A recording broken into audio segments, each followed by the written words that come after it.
T-minus 1 minute.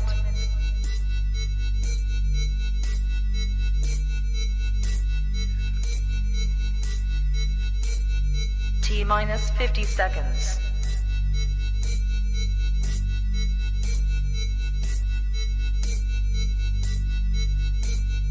T-minus 40 seconds.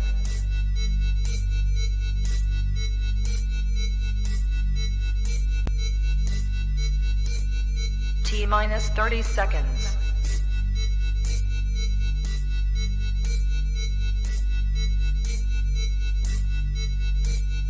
T-minus 20 seconds.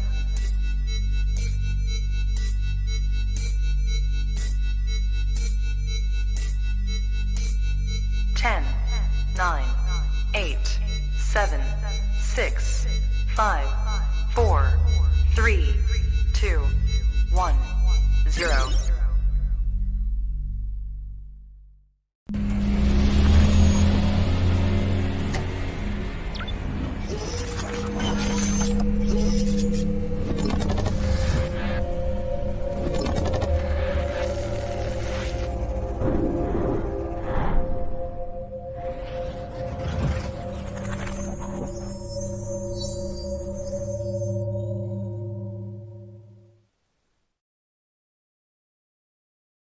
Hey, what's up, guys? Welcome to another Friday Night Live Drinks with Shane. Man, oh man, am I excited about today's episode. You guys know I've had a really good variety of guests on the show every week, really interesting people. But today, I am bringing on probably my favorite beer tuber that there is out there. And anybody who's watched my channel knows who this guy is. I've mentioned him several times. I've worked with this guy on a few videos. He is absolutely amazing. Funny as hell, super entertaining. I'm looking so forward to spending the next couple hours talking to him. Now, some of you out there are sitting there going, geez, I've never heard of this Mad Dan guy. I don't know who he is. Well, for those of you who don't know, I do have this quick little clip to play, and you'll pretty much get a whole gist of what Mad Dan is about. So check this out, guys.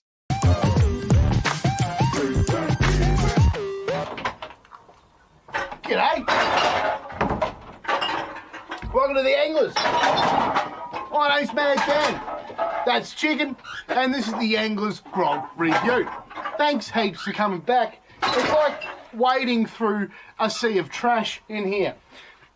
There's hundreds of old episodes just strewn about on the floor.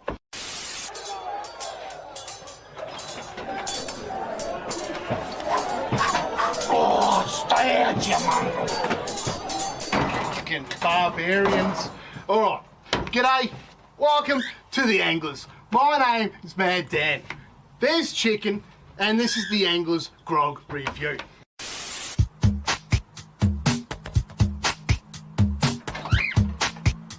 G'day.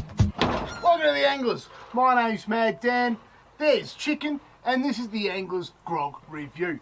Uncle Roy's back here today. I don't know why. He's having a bit of a pipe. Oh shit. Okay. He's not having a pipe anymore. Uncle Roy, what should we do today, mate? Go fuck yourself. Uncle Roy, he's lost his body somewhere. Oh, here it is. Uncle Roy, Hurry here up. you go, mate. Now I look great. Where are my smokes, you idiot? Okay, the man's an ass. Alright, now, let's check out another beverage. There's the glass. Alright, lucky dip. Let's go.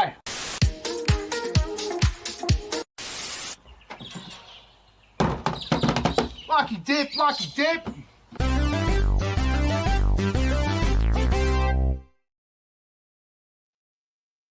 And there he is, ladies and gentlemen, all the way from literally the other side of the world in Australia. My favorite beer reviewer, Mad Dan. Yeah, the bloody hell are you, Shano, mate? We've got the sun that just left the other side of the world, and it's bloody beautiful today. Sitting at around about 15 degrees, getting stuck into a 7-pack. I can't believe it. I went down to the shop today to go get the very best. And You know what? It's 7 for $20. I just thought that's an absolute steal. So I thought I'd go pick that one up and get involved with the old show today. How the hell are you? I'm doing great, buddy. As you can see, I'm all decked out in my Angler's Grog merch.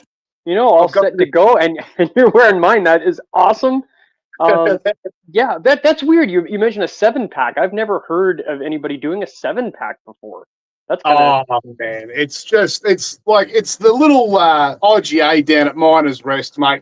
They just have some good deals sometimes. They probably bought an extra couple of slabs and thought, you know what, bugger, we'll break them open and just sell a 6 and a 1 for $20. That's a good deal. It's like buy 6 get 1 free kind of thing. We got my friend Ray Anderson in the house from the Alkanauts. What's up, Ray? Thanks for tuning in, buddy. How you doing, Ray? Yeah, Ray's great. He's awesome. Yeah. So before we get too far into some stuff, well, I mean, we're gonna get into everything today anyway. It's gonna be a fun evening. I got a lot of clips lined up of Dan. He has no idea what's coming. I did not tell him what was coming ahead of time, so he's gonna learn along with the rest of us. So first thing, before we start getting into the beer reviews here, Dan, I think the first thing we need to talk about, people who don't know who you are, I will put your link in the description here in just a second. I really got to do that earlier. So if anybody wants to check out the Angler's Grog, that's in there. Great channel, Dan's like just a natural entertainer. Whether he's going to get all blushy and stuff now, he's a natural entertainer. He's just entertaining to watch. So go do that. Before we get any further, Dan, because I want to know this too, because we didn't talk very much the other day. You haven't put out a lot of content lately. So there's a question on everybody's mind. And that question, I also actually made a video for. So here is the question that is on everybody's mind. Right. Where in the world has Mad Dan been lately?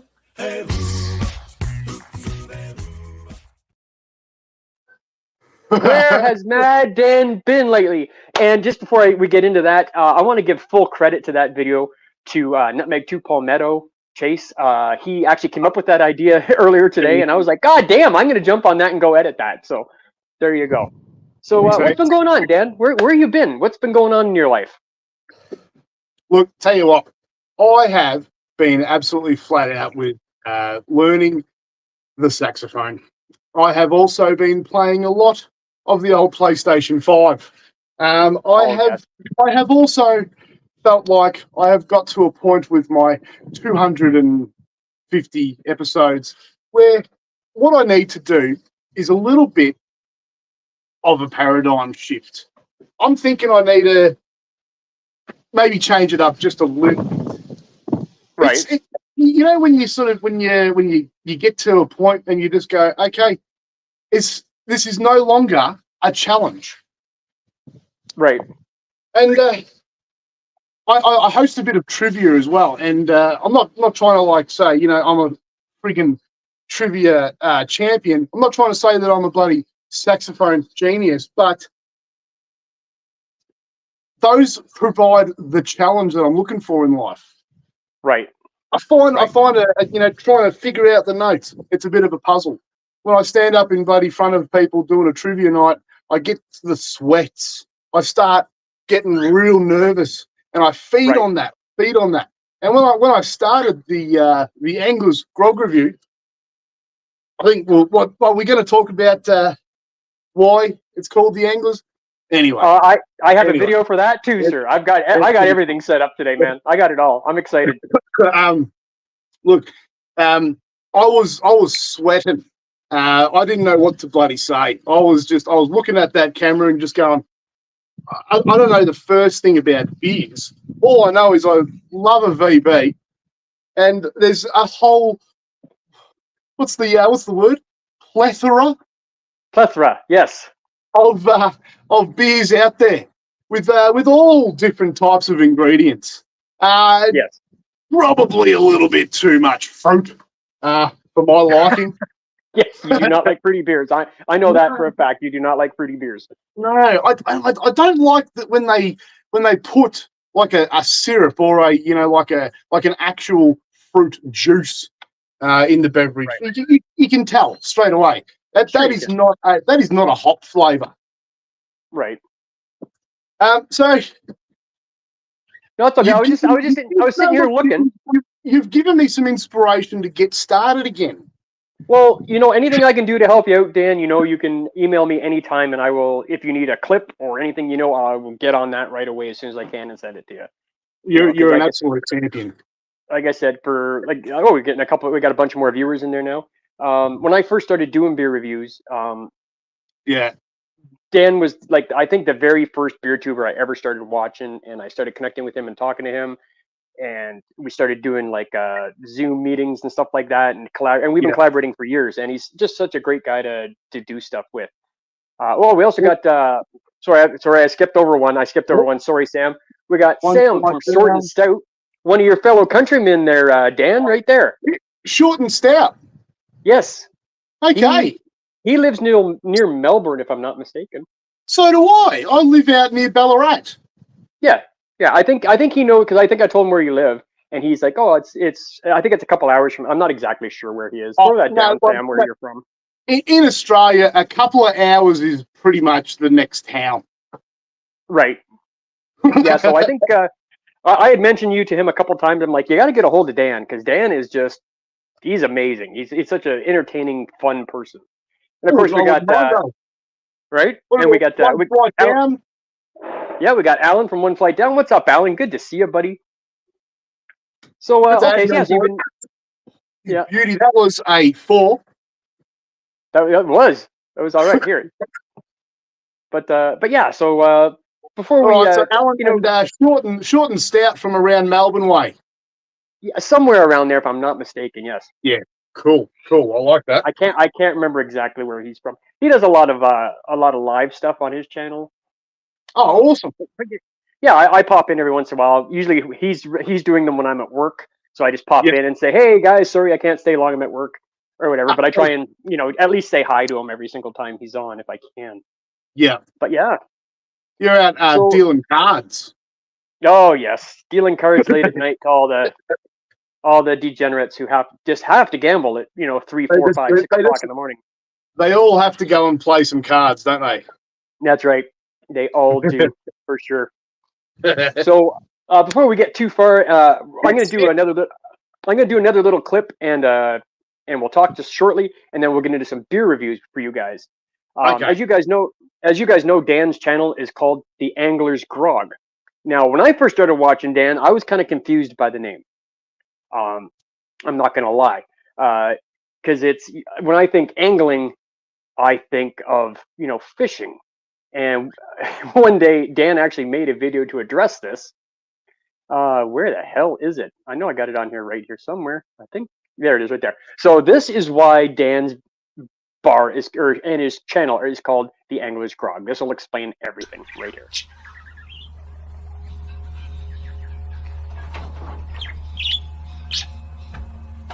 G'day. Welcome to the Anglers. My name's Mad Dan. There's Marty, and this is the Angler's Grog Review. If you've come here because you thought, oh mate, I'm gonna bloody check out a fishing channel, bit of bloody angling. No mate, angling is a little bit, you've had too many and you start getting on a bit of a slant.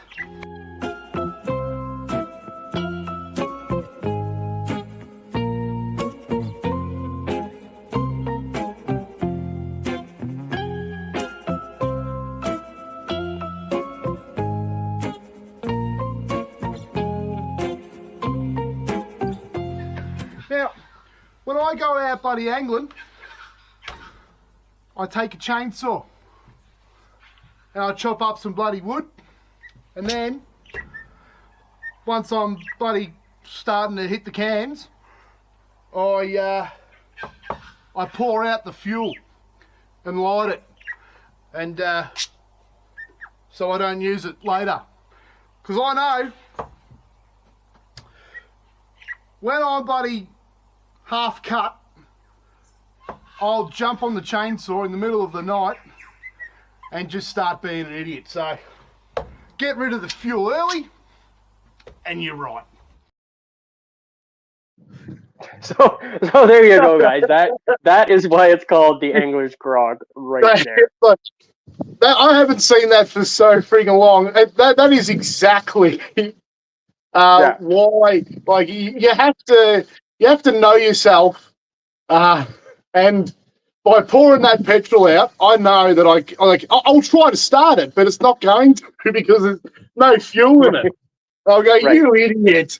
Oh, man. And I'll get really pissed off with me bloody sober self and then go, all right then, fair enough. Well, it's not going to go, so I'll just keep drinking.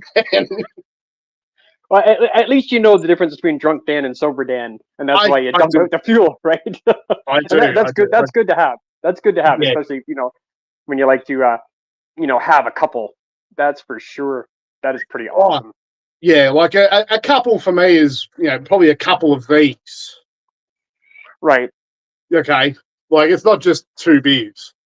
Yeah. And it's probably going down like maybe a health problem, mental health problem sort of territory. Just like a couple for me is 2 6-packs.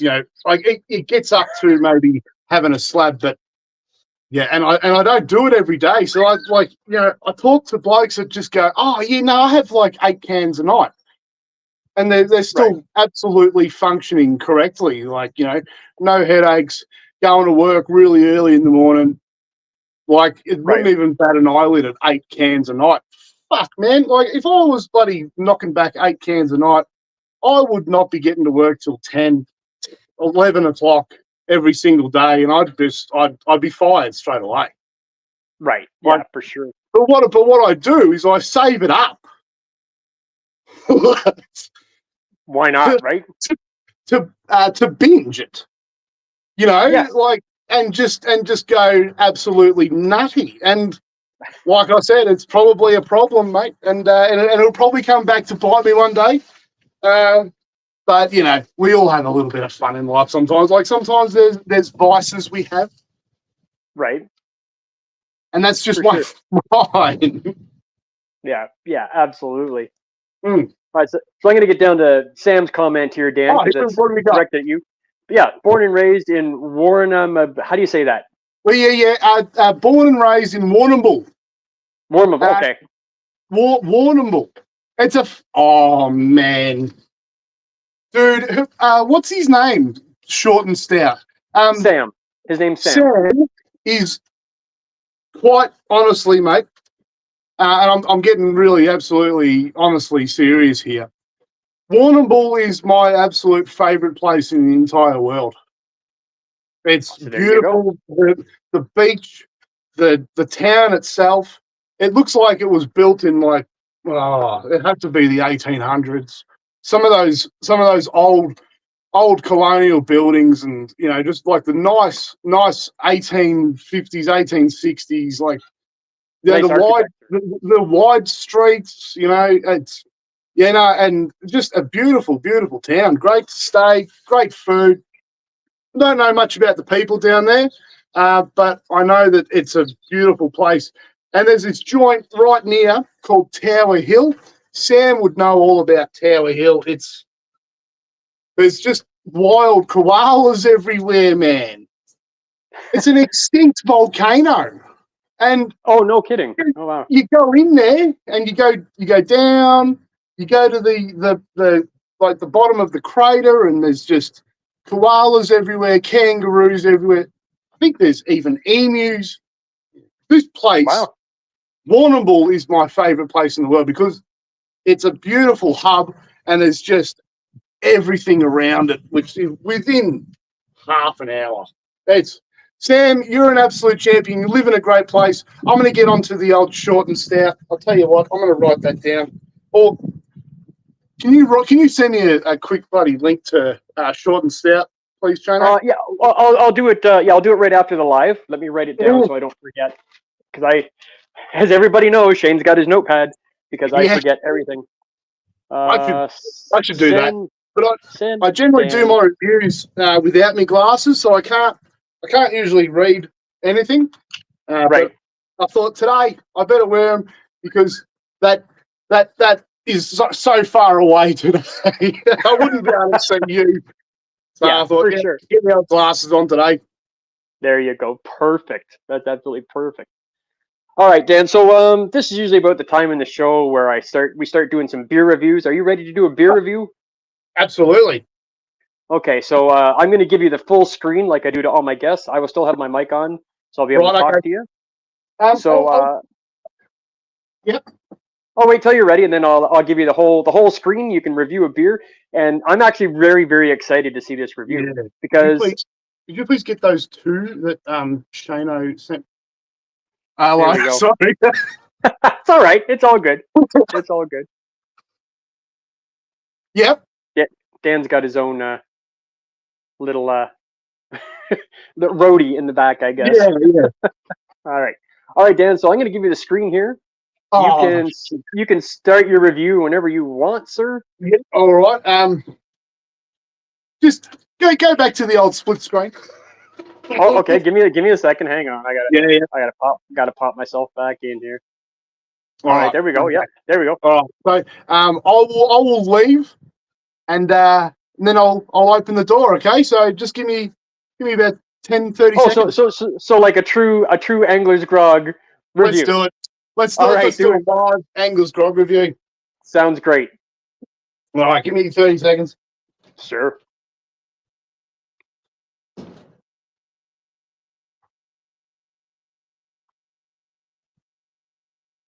The anticipation's just killing me right now.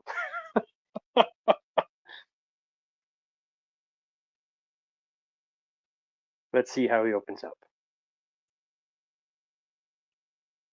Nope, not quite yet. Not quite ready. It's all right. We can wait. It's gonna be awesome.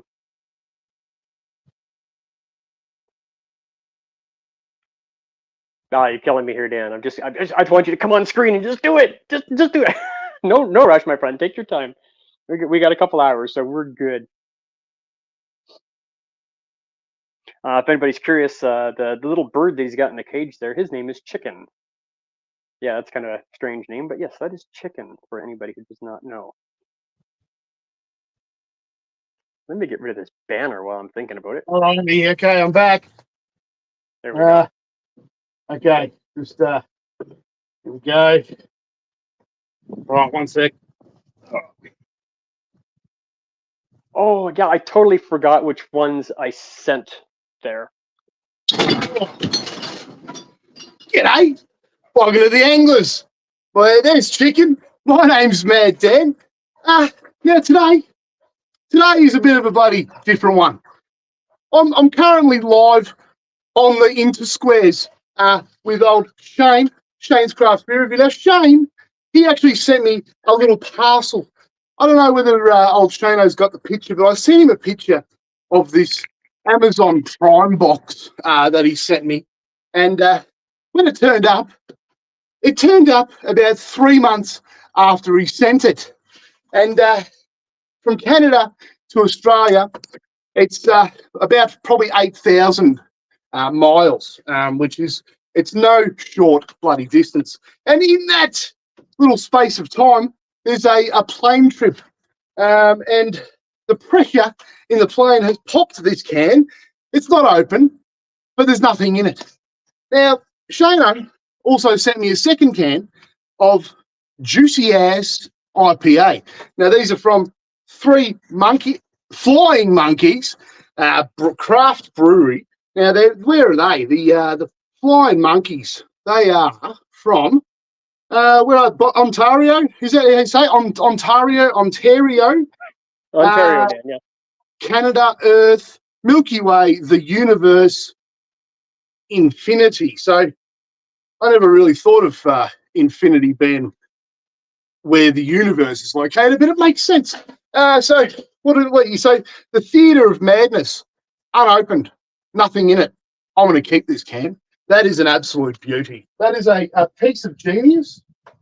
Now, the Flying Monkeys Craft Brewery Juicy Ass IPA. There's only half left in it. I feel dubious about drinking something that's half left. I'm going to put this one up onto the shelf. Shana, I don't think you'll be upset. It is behind chicken. I see that now.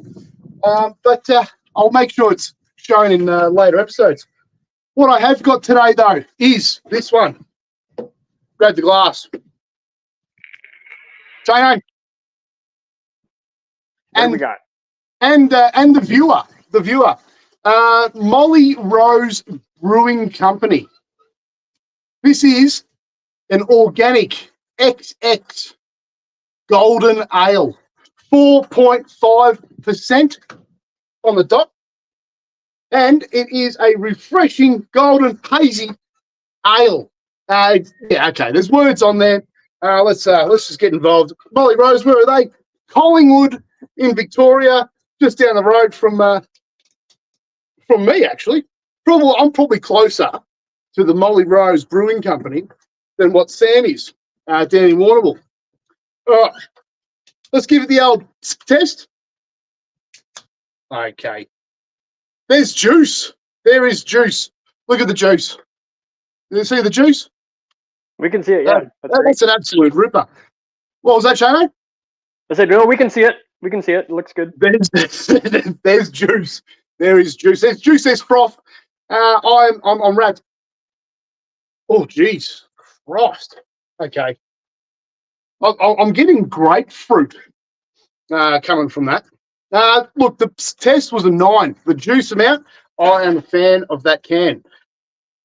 And there's grapefruit smell. I'm just going to give this one a bit of a pour. All right, you beauty. And just fits. Just fits. All right, cool. Molly Rose, get out of there. All right. Here we go. Molly Rose, Golden XX, or something. Let's check this one out.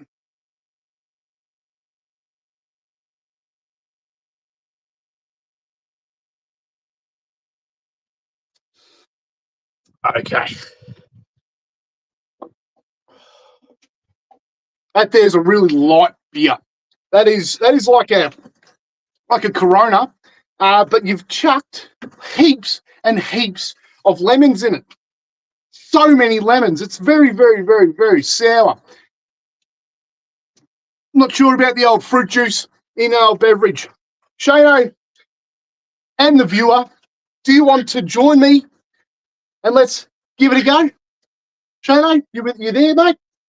Give it a go. I don't have my beer ready yet, but you go ahead and give it a go. Yeah, you hang on. Well, you know what? Here's what we'll do, Dan. Hang on 1 second. Here's what we'll do. Let's get rid of this. I'm going to review my beer really quick, then we'll give it a go together. Ripper. That's what we'll do. Okay, so your mic will still be on, Dan, just so you know, while I'm doing this. Okay, guys, so I picked this up yesterday when I was in the States. I've heard a lot about this beer. I actually got a variety pack. It was 4 different beers from Bell's Brewing in, where the heck are they out of? They're out of the States somewhere. I don't remember. Michigan. They're out of Michigan. I have the Bell's Two-Hearted IPA. Yeah, this is the one I picked. So let's get into this, guys. Two-Hearted. What's that? Two-Hearted. Two-Hearted, yes. So Two-Hearted IPA. I've always wanted to interrupt you while you're doing a beer review. Hey, here's your chance. Here's your chance, Dan. You can go nuts. Every time I watch your video, it's like, Shano, stop for a sec. All right. That's awesome. Yeah, I love it. I love being able to do that. So there's the color of it, guys. Kind of a golden, nice gold color to it. Looks really nice. A little bit of a haze in there behind it. Look at the little nose here. Oh, it smells just hoppy and freaking fantastic. Nice. Dan wouldn't like this. It's a little too. Is that fruity? It is a little bit fruity, Dan. Oh, and it's 7% alcohol, by the way, too. Oh. All right, let's give it a bit of a, as Dan would say, let's give it a bit of a taste. Mm-hmm. Oh, I like that. You would not like this one, Dan. I don't think. Is it Little is it bitter? there is a little bit of hop bitterness to it. There's a nice nice fruity kind of behind it, like some pineapple and some mango and some peach. Wow, it does sound quite tropical. And a touch of like a grapefruit, but like the pith, not like the grapefruit, but the pith, the bitter part of it. It sounds zesty. It's a pretty freaking decent beer. Like I said, I've heard a lot of guys talk about this and they've had it. But yeah, I'm glad I got a couple of these. Like I said, I got a mixer pack, so I think I've got 2 more of these in the fridge. Tell us the old can again. What beer is it again? It's the Two Hearted IPA. So I'm trying not to get the glare. Two Hearted IPA from Michigan. Yeah, from Bell's Brewery. There you go. Look, I reckon Sam and I, and even Marty at Marty's Beer Review, he's an absolute champion. So I reckon he would have trouble getting that one. Yeah, for sure. Like I said, it's the first time I've got it. Like I said, I was in the States yesterday, and I was in one of the beer stores, little bottle shops, and I'm like, it's a variety pack here. I'll pick up this. I picked up 12 of a variety pack of this and a 6-pack of Yingling. See, I said it right this time, people. Are you okay? Yingling. I always say Youngling because it pisses off my American friends. It's Yingling. Yingling. I call it Youngling, though, because, like I said, I like to bug my American friends. Because they're like, no, it's Yingling. I'm like, I know, dummy. I do it on purpose. Because I'm Canadian. It's my Canadian accent. It makes it sound like Youngling. I'm trying to say Yingling. That's always my excuse. The old Canadian accent. Dan. Yeah, exactly. Exactly. Right. Let's go back to back, Shane. You want to go back to back? Yeah. Because I'm on the other side of the planet, I'm going to use my right hand. Okay. And I know you guys use your left hand, so. Well, I do. But you do? Yeah, that's a whole nother story though with the whole wombat thing. Yeah, for sure. Oh, all right, let's give it a go. Let's do it. You ready? Go ahead. Say the words, Dan. Give it a go.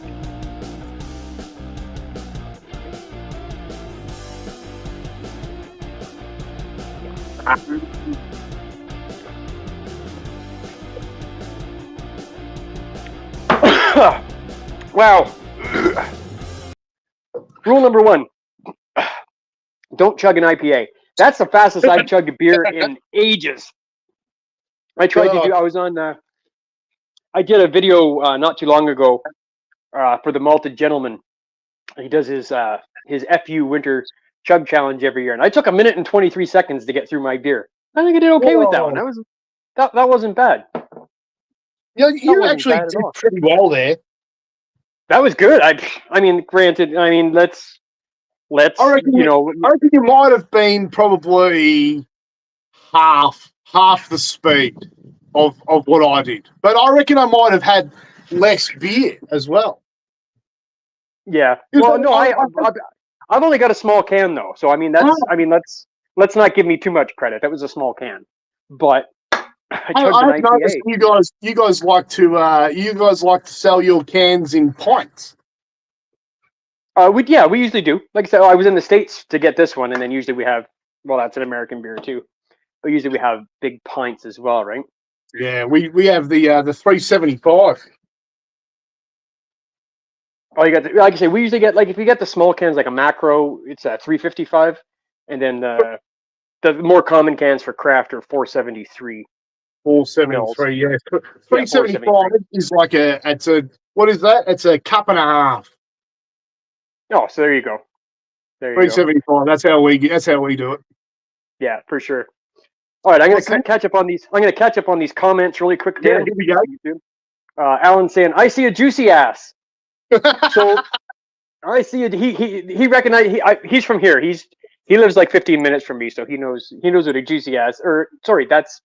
Sorry, Alan. I feel like an asshole now. Alan lives out in Winnipeg. He's still Canadian, so he knows what those cans look like. I'm sorry, Alan. I didn't mean to confuse you with Ray. It's not an insult. Ray's a good guy. I don't think he would be insulted by that. No, Alan wouldn't be at all. He's such a cool guy. So Sam's saying, "Oh, so Dan finally got your package, Shane. That's rad. I remember saying it'll probably still turn up." Yeah, Sam was on a live with me. Well, he was in the chat about a week Yep. or two ago, and Ah, I said, cool. "Oh, I sent this package to Dan, and I don't know if it's going to get there." And I said, "I sent it, beginning of November." And Sam's like, "Oh," he goes, "It'll show up." I'm like, "Dude, it's been like 2.5 months." And 2 weeks later, there it is. It finally showed up. So thanks Fair enough. thanks for the positivity, Sam. Even though he got one empty can and one half full can. I thought I wrapped those up pretty good, so I'm gonna have to No, triple wrap them next time. I think. I don't think it had any. Well, your wrapping saved the shirt from getting all moldy. Well, that helps. Yeah, Like I yeah, said, yeah. But So you got a shirt and a couple collector cans is what you ended up getting. exactly. Sam's also saying Molly Rose are cool, a husband and wife team. He is a brewer and she is a winemaker. Oh, okay. Is that the Oh, name there of the you go. channel, Sam? Is that the name of the channel, Sam? Molly Rose? I'll go check No, that out. no, Molly Rose. Oh, the can's Oh, gone. that's the brew. Oh, okay. Sorry. Yeah, that was the brew that I just done. The really grapefruit beer.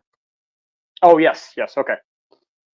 He's also saying, yeah, I've never seen bells in Australia, unfortunately. No, the IPA you just did. Yeah, that's a Bell's beer. Maybe I'll try and ship some down again, Sam. I don't know if the box got damaged in transport or maybe the cans just blew up because of the air pressure from the plane going. Who knows? I reckon that's what it is. Well, it's funny because I read up on it because I was curious. I'm like, do cans explode? And most of the time they don't, apparently. And that's why I was like, okay, I'll just wrap it good and take a chance. Yeah. Maybe I'll try again sometime. Have a look at this. This is what turned up. Can you see the edge of it? Not really. It's kind of a little banged up there. It looks like it popped on the seam there. It looks like it's popped. Yeah, but it looks like it might have been dropped there it got dropped at just the right angle to pop that seam, I think, maybe. Yeah, I reckon that's what's happened. Yeah. Okay, so we'll just chalk it up to me as being I didn't wrap it up very well. You should have used another layer. Next time I will. I will definitely. I will bubble wrap. I'll use an entire roll of bubble wrap, and you're gonna get a box that's this big and has 2 beers in it. That's what you're gonna get. You're gonna get a huge bucket, just so stuffed with stuff. Awesome. Yeah. So we got Brian the beer snob in the house. Brian. What's up, Brian? Good to see you, my friend. Hey, Brian, how are you, mate? Alan's saying, I thought it was Yungling. It's spelled weird. Well, it's spelled Yueng. So Yuengling. I mean, if you didn't know what it was called, you would probably try to pronounce it Yuengling. Or yearling. Yuengling. Whatever, it's all right. Yingling. Yearling. Yuengling. And saying, wow. chug. Yeah, exactly. Dude, well, you saw me chug. Alan has seen my video, my chug I did for Josh the Malted Gentleman. If you guys have not seen the FU Winter Challenge video on the Malted Gentleman's channel, go check it out and do the chug. Because mine was 1 minute and 23 seconds, so everybody can beat that. But yeah, I did it, Alan. I chugged an IPA. Woo! I don't recommend it. I don't recommend it, but that's there for sure. Brian's saying, Mad Dan comes from a land down under. And in his video, I saw him chunder. He did. And Alan, it was the Vegemite beer. Oh God, no! Yeah, that was just unreal, man. I remember that for sure.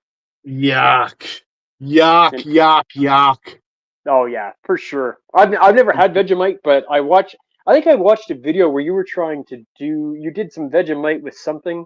Yeah, chocolate. Yes, that's what it was. Yeah, I remember that was. God, that's 2 years ago. You did that, I think. And I was here, and I just went. Yeah, I remember that. Yeah. Alan's saying, "I would love to be Ray." There you go. Yeah, good. You know Ray. Ray's a great guy, but you got to remember, Alan. He's bald. You don't want to be. Ray. I'm sorry, Ray. I love you, buddy. Whether you're bald or not, I really do. You know that. Not far off myself, Shane. Oh, I know that. Why do you think I wear my hat all the time? I mean, it's pretty like anybody who uh, watches my videos or sees me in public. I always have either this hat on or my Black Calgary Flames hat on all the time. Yeah. And I think it was Ray actually that came up to me and he goes, "Oh, I didn't even realize you had hair." He goes, "I thought you were hiding your butt." No, I got hair. I got hair. It's a little messy because I haven't freaking done anything today. You got hair. But it is thinning up on top. That's for sure. Like I got the receding hairline and the bald spot coming in the back. So I always wear Shane, my hat. do you guys play rock, paper, scissors in Canada? Yeah, I do that sometimes to some of the people I work with to do. Ready? Are we gonna do? So we're gonna go one, two, three, 2, 3. go. So it's 1, 2, and then go. Oh, so 1, 2, go. Yes. Okay. I don't know what we're playing for, but that's half the fun. All right. Just best of 3. Okay. Okay. All So right. you call the numbers. Let's go. All right. 1, 2, 3. No, I got rocked too. Sorry, I'm out of screen. Right. Okay. Dude, Okay. I'll try and get on. Okay. So that's a draw. Okay. Ready? 1, One. Yep. 2, 3. I did paper again. So I got to get my hand in the right spot because my camera's. Getting 2 of the same is not really a good thing. No, it's not. No, I need to think about this. All right. Okay. Ready? 1. Yep. 1, 1. 2, 3. Oh, you got it! Woo! What did I? Okay. Oh, so it's best 2 out of 3 though, right? You said. It is. Okay. Oh, well, we'll hold off. We'll come back to that. Okay, so Shane's up 1-0 for anybody who's keeping score. All right. Don't, Okay. Hey, you that's good. can't keep track of what's going on without a scorecard. Get your scorecards here, ladies and gentlemen. That's right. Okay. Only $2. Anyway, go ahead. Shano's up 1. All right. Okay. What other comments have been coming through? We've got some other bloody things to get through, haven't we, old Shano? We do for sure, buddy. We got Dave's TV in the house. Dave, what is up? Dave's from down in Florida. I went and visited him about 3 weeks ago. Had a great time with him, hanging out with him. Cool. Super guy. Yeah. Him and his wife were super hospitable. I love spending time down there. Great guy, just a great guy to hang out with. Yeah, good. Yeah. So I do have. While we're sitting here talking, do you remember, Dan? Do you remember because I always go over this with everybody I interview, and we talk about how you started your channel and stuff like that. So how did you come up with I'm going to do beer reviews today? How did you come up with that? Well, it's a little bit of a story if you've got a couple of minutes. Oh, we've got time, sir. That's what this show. There he goes on the side again. I love Dan. He's just there. Okay. Hey, there he is. There we go. Okay. All right. So this is how it all started, right? See this little place Yep. right there behind me? Yep. That there is the Anglers. It's an absolute champion of a place. It was just an old cubby house. I love it. I think it's great. I can't wait to come and sit and have a beer there.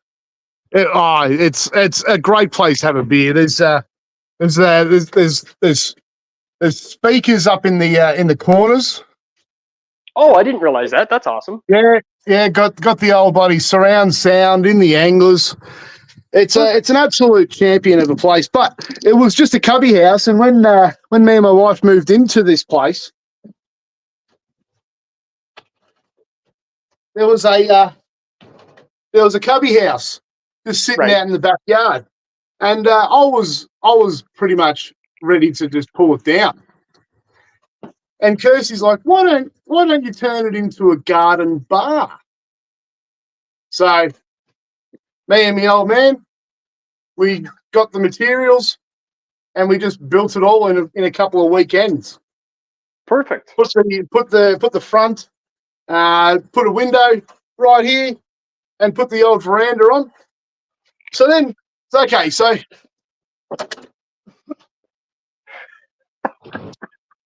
Oh God, I love Yeah, Dan. man, this story's like taking ages. I know. No, we got time. We got another 2 hours Yeah. to go through. We're good, my friend. We got lots of time. I sometimes I don't know what to say. Sometimes I know that I say too much. All right, so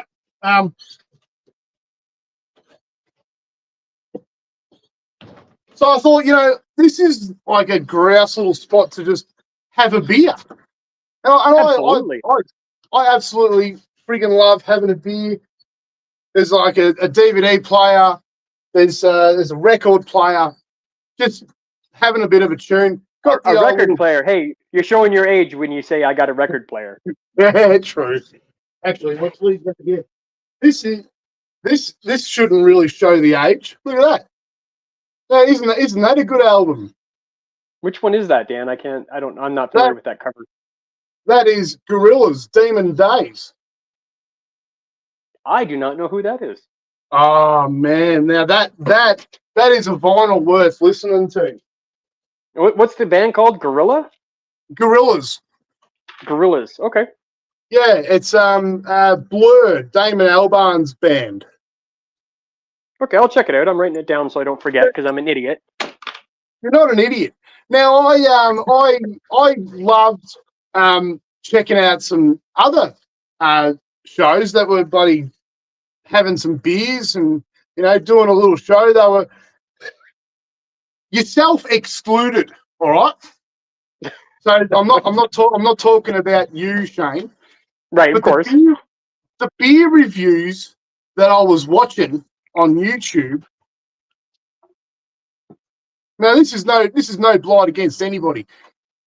People are individuals, every single one of them.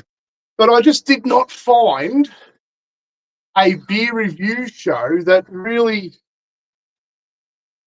had a bit of personality, a bit of humour, a bit of fun. A lot of it was a lot of sort of absolute seriousness. They a lot of them would get into the intricacies of brewing a beer. They would get into who the actual people were that run the place, the people that own the place, people who used to own the place, the history of the brewery. I don't know about you, Shane, but I just really wanted to know what it tasted like. Sure. Because when I was in a shop, I was like, oh, what's this what's this bloody Toodler beer? And I'm like, well, I've never heard of Toodler. So what I would do is I'll check out YouTube, look up Toodler, and there's a bloke talking about Toodler for the last 30 years, and it took him 45 minutes to get through. Right. I didn't have time for that, so I would skip to the end. There he goes. He tastes it, and he tells me what it tastes like. I just tried to get to the heart of that. And when my first episode, it was a frothy, and I just knocked it all the way back, done a big burp, and said, "That's nice." Okay. Do you want to? I'm really impressed, actually, Dan, that you actually remember your first episode. Yeah. Frothy. And you remember what beer was. Hey, and you know what? I'm sure everybody else out there wants to see how Dan started with his first video. So guess what I did? I got it. Here we go. Here is Dan's very, very first video. Check it out.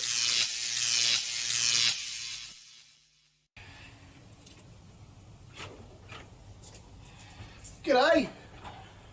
Welcome to the Anglers, where we do a little bit of angling. Today I'm reviewing Frothy.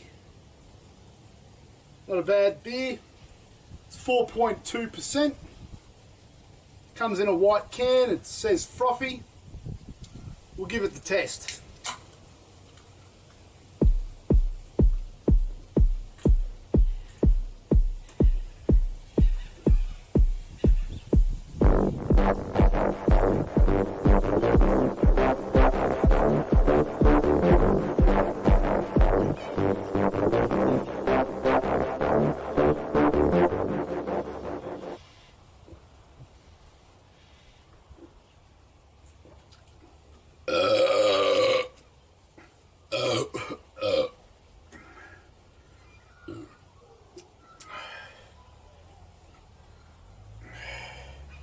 pretty good.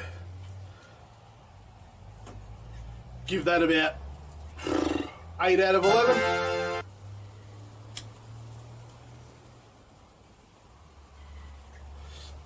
Thanks for watching.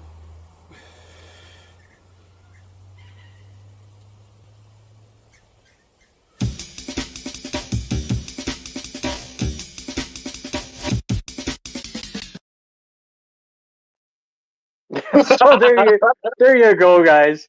When's the last time you watched that, Dan? I mean, that was forever ago. That was like 4 years ago you did that. It was a long time ago now. Yeah, Brian's saying 8 out of 11. Yeah, I love the way that Dan switches from the norm. He doesn't do like out of 5 like I do, or out of 10 like most people do. He just makes up some shit numbers. It could be 235 out of 492. You know, and I love that. I love that about your channel, that you mix it up and you're so much different than everybody else. I really, really like that. It's super cool. If you know your maths, you'll be able to work out the percentage, and then you'll be able to go, yeah, cool. He kind of liked it. It was a bit more than half. Yeah, he liked it. He liked it for sure. Yeah. Yeah. If you start going so 136 out of 502, you go, he's not really a fan. Yeah, absolutely. Dave say, wish I could have stayed. I know. It would have been great. Would have been great if we could have hung out more. Dave saying he loves it. It's absolutely fantastic. Oh my God. Not only do I have live online, this guy right here, my favorite beer reviewer of all time. I apologize to everybody who I follow, and I love all you guys, but this guy here is my favorite. Just by like this much, just so you guys know. Not only do I have Brian, I have the American legend, the American dream, the legend, Rod J in the house. What is up, Rod? I just do that to embarrass you. You know, I like. Hello, Rodney. Rod is friggin' fantastic. If you guys are not subscribed to Rod J, go check him out because you're missing a lot of good stuff. You're missing some great stuff. That's for sure. Alan saying that was an awesome first episode. Yeah, you know what? Your first episode I think was better than a lot of ours. Mine was terrible. At least you kind of had like a, hey, this is but I like to go back and show that first episode because it just kind of shows you how you've evolved over the couple of years. And I mean, you're creative. You come up with some great ideas, and you're, entertaining. And like I said, you had the chainsaw thing, and I got some other stuff lined up for later on. But yeah, I just love just the way you change things up. And it's easy to get into that stale kind of like, hey, here's a beer, I'm going to drink it. It smells like a beer. Yeah, you know what? It's okay. Thanks for watching. Yes. It's so easy because even I do that after 4 years of doing this. I get into that little rut sometimes. But you never have. I don't think you have ever, like, to watch your videos. I don't think you've ever been in that rut because you're always doing something crazy, or you're changing it up a little bit. And I love that about your channel. And that's why that's why I get on your ass like, Dan, how come you haven't put out an episode? Put it out, because I love watching it, because the entertainment value on your channel compared to everybody else's is fantastic. Like, you do such a great job when you do it. And I'm not trying to blow smoke up your ass. I'm really not. It's 100% honest. I don't take it like that, Shana. I love watching beer reviews. I love watching your show. Sure. I love the craziness. I don't know whether you've got a clip or not. You probably didn't put together anything of yours, but your little puppet. Oh, Bobby. Yeah, you know what? It was funny. I was thinking about him the other day, and I was thinking he's got to make a return. And I was trying to work out some way to get him on regularly. Yeah. But to have the puppet as a regular guest, I would prefer to have somebody like behind my bar and come up with the bird and actually talk for the bird, so that I don't have to, because I can't. I'm not a ventriloquist. Okay, it would be like, hey Bobby, what are you doing today? Oh, I'm just sitting here drinking some beer. That's what it would be like, because I'm not a ventriloquist. But if I could find somebody that would, every, like, maybe once a month even, and just come on, like, last Friday of the month, I'm going to do a beer review with Bobby the Bird, and have somebody just hide behind. Maybe I'll get Ray to do that. Ray's local. Right? And he just make up. I love the fact that beer review, is it beer tubers? Yeah, I call it beer tubers or brew tubers, whatever you prefer.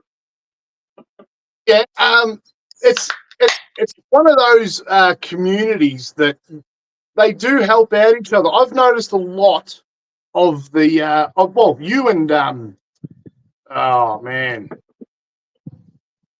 your mate, Which one? I have lots of mates. Drew. Oh, Drew, yes. He absolutely loves a collaboration. He does. I love his style too, where he just sets up his phone just on his little table outside near his barbecue while he's smoking some meat, and then Right. just bloody getting stuck into a beverage while he's cooking up dinner.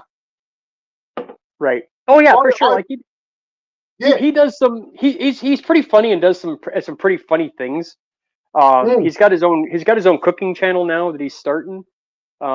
If that's the kind of thing you're into, check it out for sure. Whatever. I like the beer reviews that he does. It's a little. It can be a little bit off the wall sometimes and funny. Yeah, you're right. Absolutely for sure. Yeah, and you guys collaborate quite regularly. Well, whenever, usually when I go down, because my dad lives in London, so London is 2 hours away from me, and Brantford, where Drew lives, is an hour and 15 minutes or so. So usually when I go to visit my dad, on the way back, I'll stop in, have a beer, and say, "Hey, I picked up some beers. Here you go." We do a quick review or two, and whatever. And a shower. No, I've never done the shower. Actually, I did. I think I did one. That's a lie. I did do a shower. We did our very first episode when me and Drew did our dynamic duo beer review. Our first episode was in the shower. So that's correct. I actually did. I actually forgot about that for just a quick second. So Brian's saying you missed my minute work reference earlier. No, I caught it. Did you? You caught it too, right, Dan? Yeah, from the land down under. Yeah, and he said you chunder. Yeah, I caught it. I only just realised now after he said it. As soon as he put it up, I knew what he was referencing. And sorry, Brian. I should have probably acknowledged that. I apologize, sir. Yeah, no, I'm real slow. Yeah. So Rod's saying, happy Friday, guys. Hey, happy Friday to you, Rod J, of course. Dave said he's out. Hey, have a great night, Dave. Always good to talk to you. Thanks for stopping by. Good on you, Dave. Yeah, for sure. But let me see what else I got in the can here. I know I got some stuff. Alan says he caught the minute work reference. Nice. He's a smart fella, old Alan. Yeah. Yeah, for sure. What else we got here? I got speaking, I do have another video, and this is one thing that, like, if you start doing I'm hoping you start doing your beer reviews again on a regular basis. Okay. Right? What you need to do is you need to start. I think you only did one episode of this. Yeah. I think you need to go back to your rant. Yeah, the Anglers Grog rant. Do you remember it? I absolutely do. It was about the word sessionable. Yes. Guess what, Dan? I've got that video for you too. Guys, check this out. This is pretty freaking awesome. I love this video. Check it out.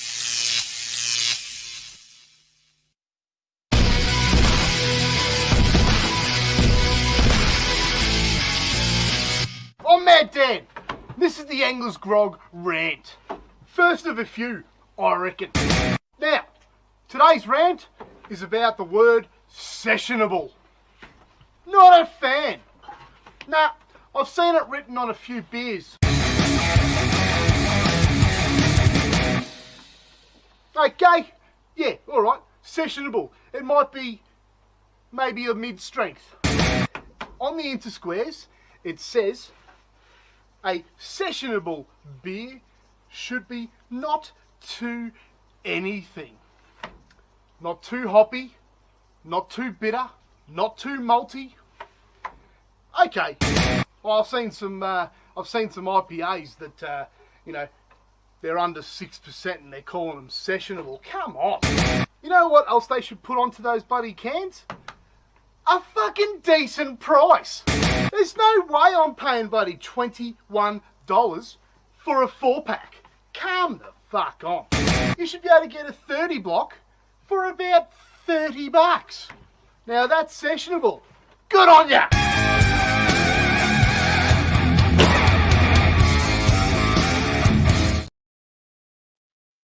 Yeah, so there you go. See, I love that because you're just ranting about the word sessionable, and I'm like, dude, and just the way you edited that, like, just so everybody knows that video you just saw, I did not edit any of that. Everything that was all done by Dan. And I just love the way you put that together with the music and the cans and this, you throw up the rant every once in a while just to break up the video. And that's why I love watching your videos so much, because you like I said, you mix it up, you change it up a little bit, and you really kind of just, you're entertaining. And I've always told you that. I'm like, you're the most entertaining beer viewer because you switch it up, you make things different, you do some crazy wild things, you get the chainsaw out. It's friggin' great. There's the basement too. Oh, and yes, of course, the basement and the angle. I wish I had the sound. I wish I had the sound effect for you. You know what? I didn't even think about the basement. I should have done a video of that too. You got to have the steps going down. Dave saying I was being funny, Shane, when you say we aren't your favorite. Yeah, I love you, Dave. You guys are great. Dave, but like Dave's I said, Dan, I thought Dave was out. No, he was just joking around because I was saying he wasn't my favorite. He's a champion.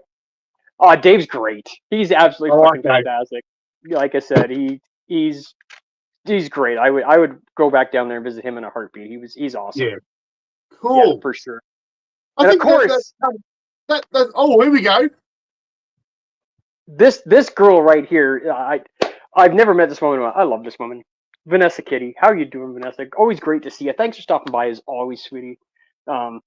This girl. Are you familiar with Vanessa Kitty at all, Brian? Brian? No, Dan. No, I'm not Drew. You want to talk about being a fucking champion? This girl right here. Now she doesn't have her own channel. You can't go check her out. But if you go on any of my lives, she's on a lot of different lives. She enjoys to talk, and she is just friggin' phenomenal. Just all the stuff that she has done, just fantastic. All right. So are we trying to say here that the fun times have just begun, mate?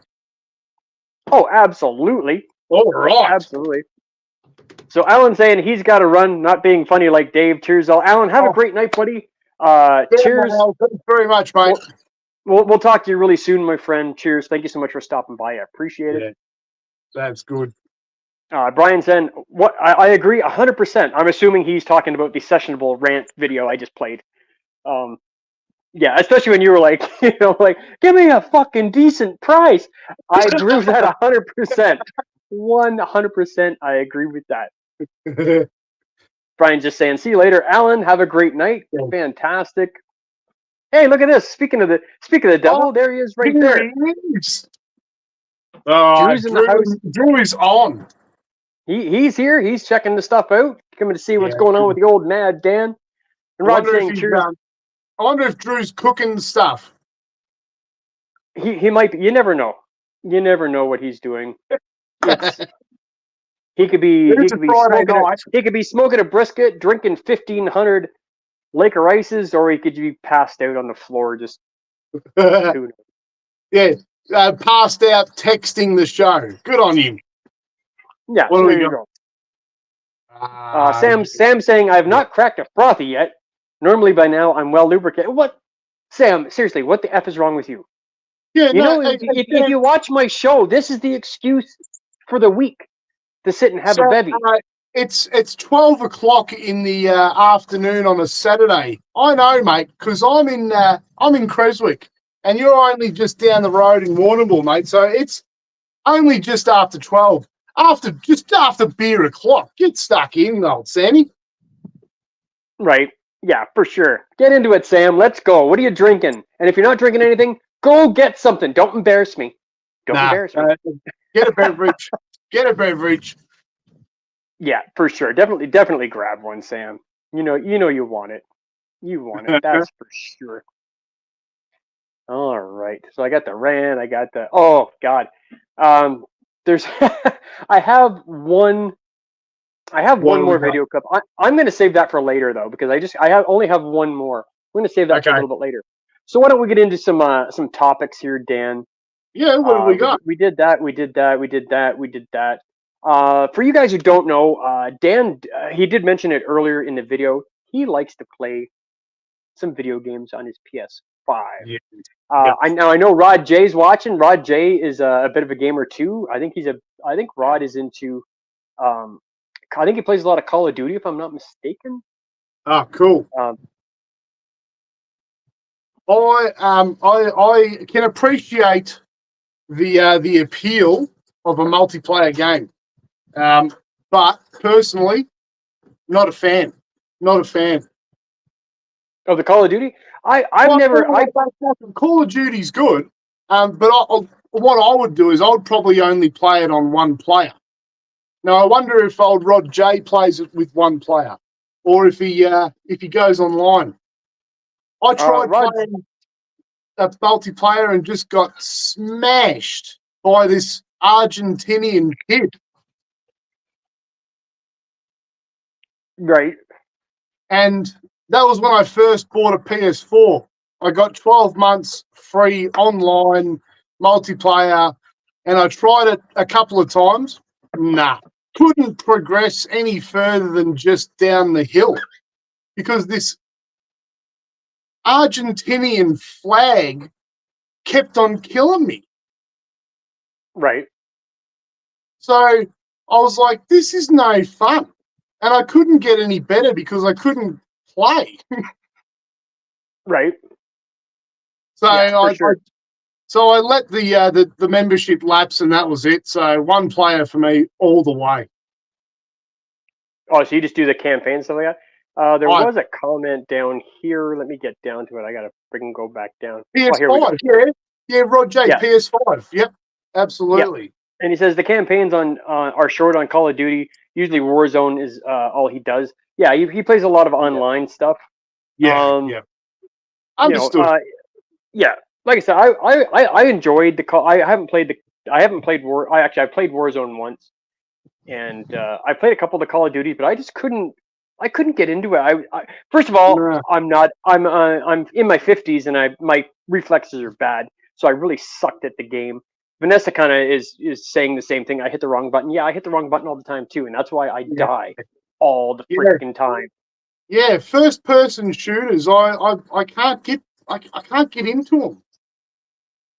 Dave plays multiplayer. Yep, fair enough. Yeah. Fair enough.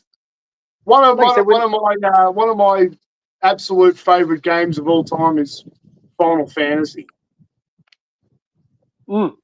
Yeah, that's a good if you like that RPG kind of style game, that's a great game. The first one I ever played was Final Fantasy 7 back in 98, I think it was 97, 98, 99 probably by the time I bought it. But I tell you what, it's only just been remade recently on the PS5, and holy shit, right, man! It's like it went from okay, cool. The original PlayStation version back in 97 when it came out was an absolute groundbreaker. It had these beautifully drawn backgrounds with these 3D characters that you could walk with distance, with actual character expressions. The combat was amazing, and now they've just gone and remade it back in 2020, and man, it's all in the third dimension, not the fourth dimension, the third dimension, and it all looks very, very, very good, and it just blows my mind every time I play it. The new one's coming out next week, the second part. See, I reckon I might have been a little bit spoiled when I was a kid because I got to play the entire Final Fantasy VII all at once. I didn't have to wait 4 or 5 years for a second part to come out, or even let alone, I think the third remake part's coming out in bloody 2028. Right. But the second one comes out next week, and I'm really fucking looking forward to it. So, look, it takes up a lot of time. I love the mechanics of it. I love the real-time fighting. And Right. it's one player too. But I reckon there might be a few people out there that bloody likes playing. Like, I think, 14? Final Fantasy 14's online. I think Final Fantasy 12 or Final Fantasy 11 is online. Right. But look, it is one of my favourite games.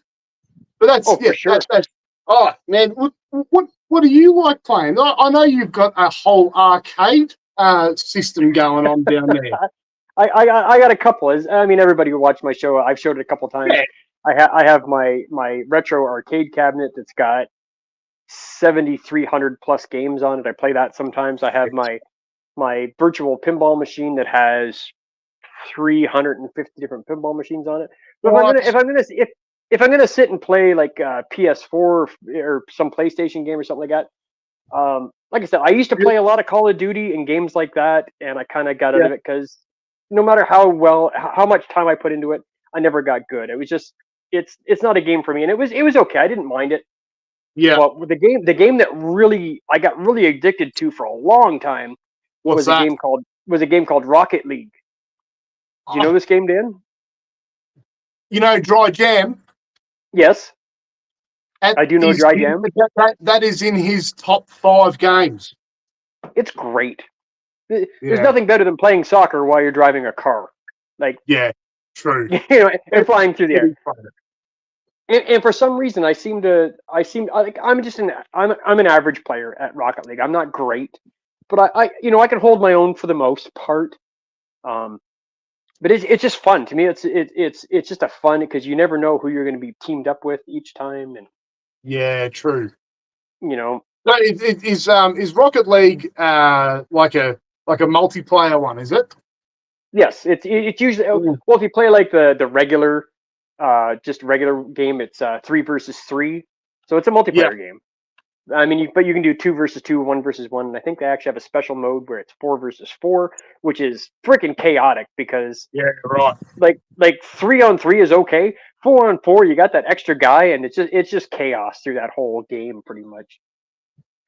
But Rod's saying multiplayer is good for ranking guns, but for me, Warzone is where it's at. Yeah, like I said, my buddy Matt plays Warzone a lot. I don't know if he's hooked up with you or not, Rod J. He said he was going to, but I don't know if he did or not. Oh look, Rod J. I've seen his shows. He is an absolute champion. Oh, the guy's. The thing great. Is, I find you don't really need to connect. You don't really need to talk. You don't really need to be someone's buddy to be able to appreciate their show. Yeah, exactly. For sure. Absolutely. Yeah. I agree.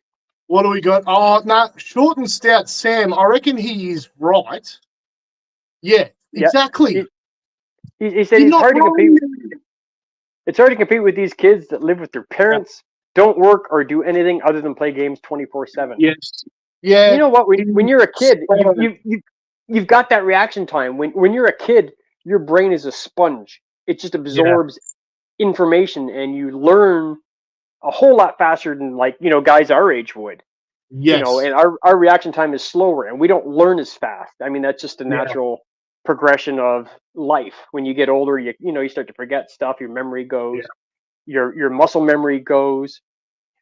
Rod saying, "I'm old." Yeah, but if I was a kid, well, when I was a kid, if I was playing a multiplayer game and I was traveling through this, old dilapidated village, in a game that was first person, and I saw in the distance a character called Mad Dan, I'd shoot him straight away. So I can understand why this kid did get rid of me every single time, and I just wasn't with that, mate. Right. like I said, it's. I mean, at our age, unless you've been playing for years and you're pretty decent at it, Yeah, it's just that you do it for fun, and like you're gonna get killed 150 times like I do. Like you might as well yeah. just stand. You might as well just stand it. Like you might as well just stand in the middle of the map and just stand there. Like, hey guys, here I am. Like, because you're gonna kill me Exactly. anyway, so here I am. So kind of thing. Yeah. Rod's saying I'm older than you, Shane. Yeah, but just barely though, Rod. I think you're like barely older than I am, aren't you? I think. If you're a lot older than me, you look good, sir. I'm just saying. Good on you, Rod. Yeah. What are Dave's we saying I gonna? get Yeah. Dave's saying I get my ass handed to me on Warzone. So do I. That's why I don't play it. I'm like I can't Yeah.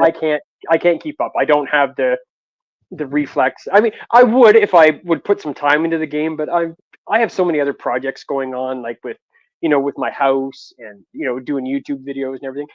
I don't have time to play a lot of video games these days. Not I mean I miss playing them, but when I get a chance, usually I just turn on the arcade machine and I'll go play some Donkey Kong and try and beat.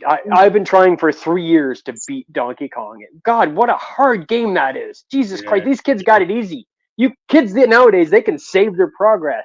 They can, like, hey, let's get to a checkpoint and say, Donkey Kong, not a freaking chance. You got 3 men. That's it. Once they're gone, you're done. And that game just That's it. gets exponentially harder after like 5 levels. And it's like you got to be just play it over and over again. And I have, and I still have not beat that game. That and Pac-Man, which are my You gotta two jump goals. those circles, Shane. Oh, it's crazy. It's such You a gotta jump the circles and then get up the top. yeah. It's so hard. It's such a it's a game like to try and get to Yeah. that level where I mean you can Donkey Kong and Pac-Man are kind of the same kind of thing. They came out about the same time, and although there's actually no technical end to the games, you get to a point in the game where because it's such a small memory back then. Right. Once you get to a certain point, there's no memory left, and so it kind of ends the game. It just right? ends like with a glitch almost. Yeah. So with the Donkey Kong game specifically, you can start running and then you will just die for no reason, and you'll do that.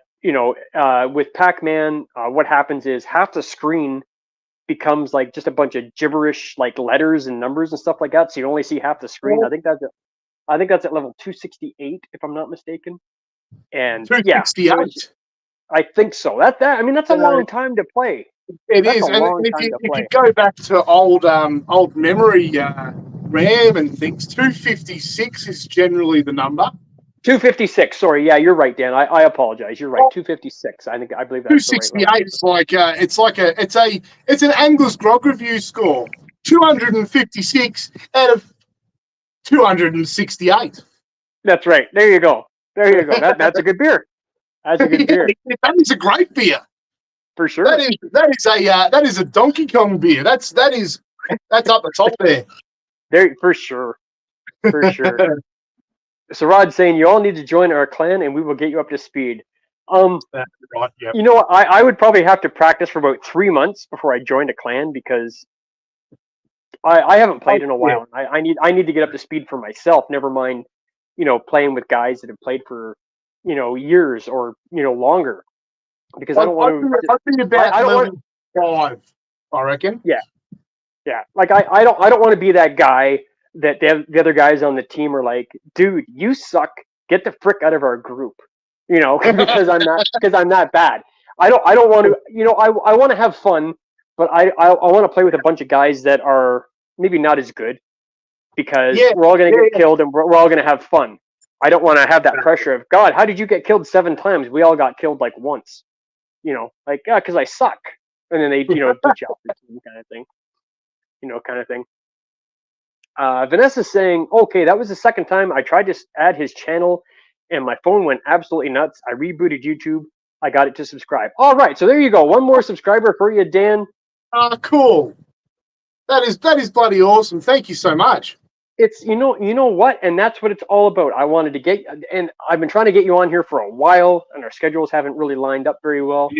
Because I wanted to showcase, your channel, because anybody I have on my live channel, I like their channel and I want to showcase and get the word out to like, hey, you know what? Check out Rod J. Check out Nutmeg 2 Palmetto. And just get everybody to know who you are, kind of thing. Well, you've got quite the subscriber base there, Shane. You've certainly been adding up those numbers, and it's and one thing I like, if I can just be 1 second. Sure, absolutely.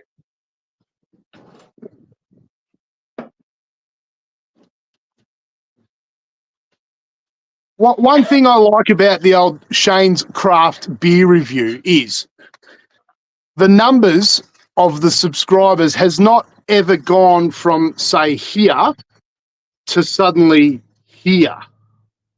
I've never seen it go. It's one of those organic growths that I can see that you just, and it keeps going. Right. It never goes down, but it keeps going up. It goes down sometimes. It does, for sure. But I'm gonna stop you right there, Dan, because this is gonna open up a whole ball of wax that I don't want to open up on my live. But I appreciate it. Thank you. Thank you very much. I appreciate it. I love the organic growth. Thank you, buddy. I appreciate that. But we're gonna skip right past that because that's something that's been beaten to death over the past couple of days, and I really don't want to talk about it anymore. I really don't, because I don't care. Vanessa's saying, I don't know if you can still hear me, Dan, but the comments there. Vanessa's saying, I'm a wee bit older as well, feeling ancient this week, dizzy all the dang time. Well, you know what? If you weren't 6'100", actually you're not 6'100". I know how tall you are. But yeah, that's the problem. You can't get the blood up to your head, Vanessa. I'm just kidding. I'm just messing around with you. You know I am. I love you to death. Seriously. But I get it. Vanessa's saying, I think this question is for you, Dan, if I'm not mistaken. It could be for me. I'm not sure. What machine do you use? I can try to get one at the base now. They seem to have them in stock. So you have a PS5, I think you said? PS5. Right. See, I'm poor. I've only got a PS4. Well, it's got nothing to do with being poor. It's just a matter of being smart when you actually go to purchase. For a long time, it wasn't even available. And then when it was available, it was $800 for a long time. Australian, 800 Australian. I don't know what that is, what it is at the moment in Canadian, but for a long time it was $800. Then EB Games had a sale on for 2 weeks where it was $669 Australian, and I went, holy shit! Okay, this is the time I'm going to get one, because I've never seen it this cheap before. $669 is not really cheap, but when you consider it, $669 out of 800, that's a pretty good angler's score, but it's not one of the best. Right. So I thought, you know what, 669, I'm going to grab that, and ever since, I think it was September, it hasn't come back down again. It's been 800 cents. Right. Yeah, that's a lot. It's Australian dollars, so it's a little bit different. What would it be? What's a PS5 worth in Canada? You know what? I honestly couldn't even tell you, Dan. If you give me a second, I can actually look it up. Yeah. But while I'm looking that up, Vanessa comments, I have an original Atari arriving March 3rd. You're going to have such a friggin' fantastic time with that. With my arcade machine that I have off to the side here, Vanessa, I literally have every single Atari 2600 game ever made on my machine. So I wish you could do multiplayer, because I would hook up with you and do some multiplayer. That'd be great. Multiplayer Pitfall. Yeah, multiplayer Pitfall. God, that was such a terrible game. It's funny, because when Pitfall came out, everybody was like, oh, I got to go buy this. And back in the early 80s, it was like $50 or $55. I mean, that is expensive back in the day when you think about it, right? PlayStation 5, PS5 console. Yeah, if you went down to a big department store right now to go buy a PS5, how much would it cost you? A PS5, the cheapest one that I can see on Best Buy, which is an electronics store up here. So that's an open box. I'm not counting the open box. The cheapest one that I see is the PlayStation 5 Slim Digital Edition console in Canadian dollars, $579.99. $579.99. Yeah. So I mean, with tax, you're looking at $615 or something. I don't freaking know how What much. do you mean? What do you mean with tax? We have tax up here. Okay, whoa, stop right there. So Now we're getting into the differences between Canada and Australia. Whoa. Okay, so you're looking online right now, Yes, sir. and it says $579.99, but there's a tax. Yes, sir. With tax here, let me see. I'm going to open up another tab. I'm sorry, guys, if I'm off to the side. I apologize. What the hell did we say it was? Five what? Shano, never apologise because what you're doing there is correct. $579.99 Plus tax. plus tax. Yeah, we have actually two. Well, it's one tax now, but it's technically two taxes rolled into one, and it's called whatever the hell it is. Okay, so $579.99 plus tax. So if I was to go in to Best Buy today and buy a PS5 that is $579.99, when I walk to the cash register, they are going to charge me $655.39. Holy shit! And what? And can you do the conversion of $6.59 from Canadian dollars to Aussie dollars? Yep, $655 CAD to it's AUD, right? If I'm not mistaken. So with the taxes, that would be $738.77 Australian. Okay. So it's cheaper to buy one in Canada than it is to buy one here. But yeah, but what did you say it was? I don't remember. It's not a whole lot. Yeah, so it's 61 and change cheaper. Well, no wonder you haven't got one. I don't play a lot of video games anymore. It's something I did, like I played for years. I occasionally, like I said, I'll occasionally pick up Rocket League every once in a while. But I'm just so busy with just life in general, like, trying to take care Making of the them house. show. I love how when you like, because you really put a lot of that Star Trek episode. Like episode 500. You had the costume. He had everything, man. Like, you put a lot of effort into it. Out of all the videos I've ever done in my entire life, that Star Trek episode I did for episode 500 was by far the most expensive single episode I have ever done, because I had to pay for the two shirts. Like, for me, I wasn't going to make him pay for his shirt because I wanted him to wear it, and they were expensive as hell. And then I had to order the little comm badges, which were, they're reasonably priced, really, for what they were. But then I also had to drive for 9.5 hours down to Vermont. And, it was a 9.5 hour drive to get to where we wanted to go, because I wanted to have a heady topper. I wanted that to be my 500th episode. Yeah. I wanted to have the pinnacle of IPAs, according to Beer Advocate. Obviously.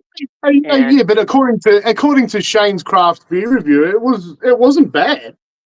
It was great. I gave it. I wanted to give it a 5. Yeah, I don't think you haven't done that though. I've done 2. I have 2 in 4 years and 600 episodes. I haven't seen the 5 out of 5s. I have 2. I only have 2 5 out of 5s on my channel. One of them is one. Well, one of them is another beer by the same brewery that makes Heady Topper. I gave Heady Topper a 4.75 out of 5. But they also make a beer called Focal Banger, and it is like literally this much better than heady topper. In my opinion, of course, everybody's palate's 2.25 different. better. Yeah, I gave that a 5.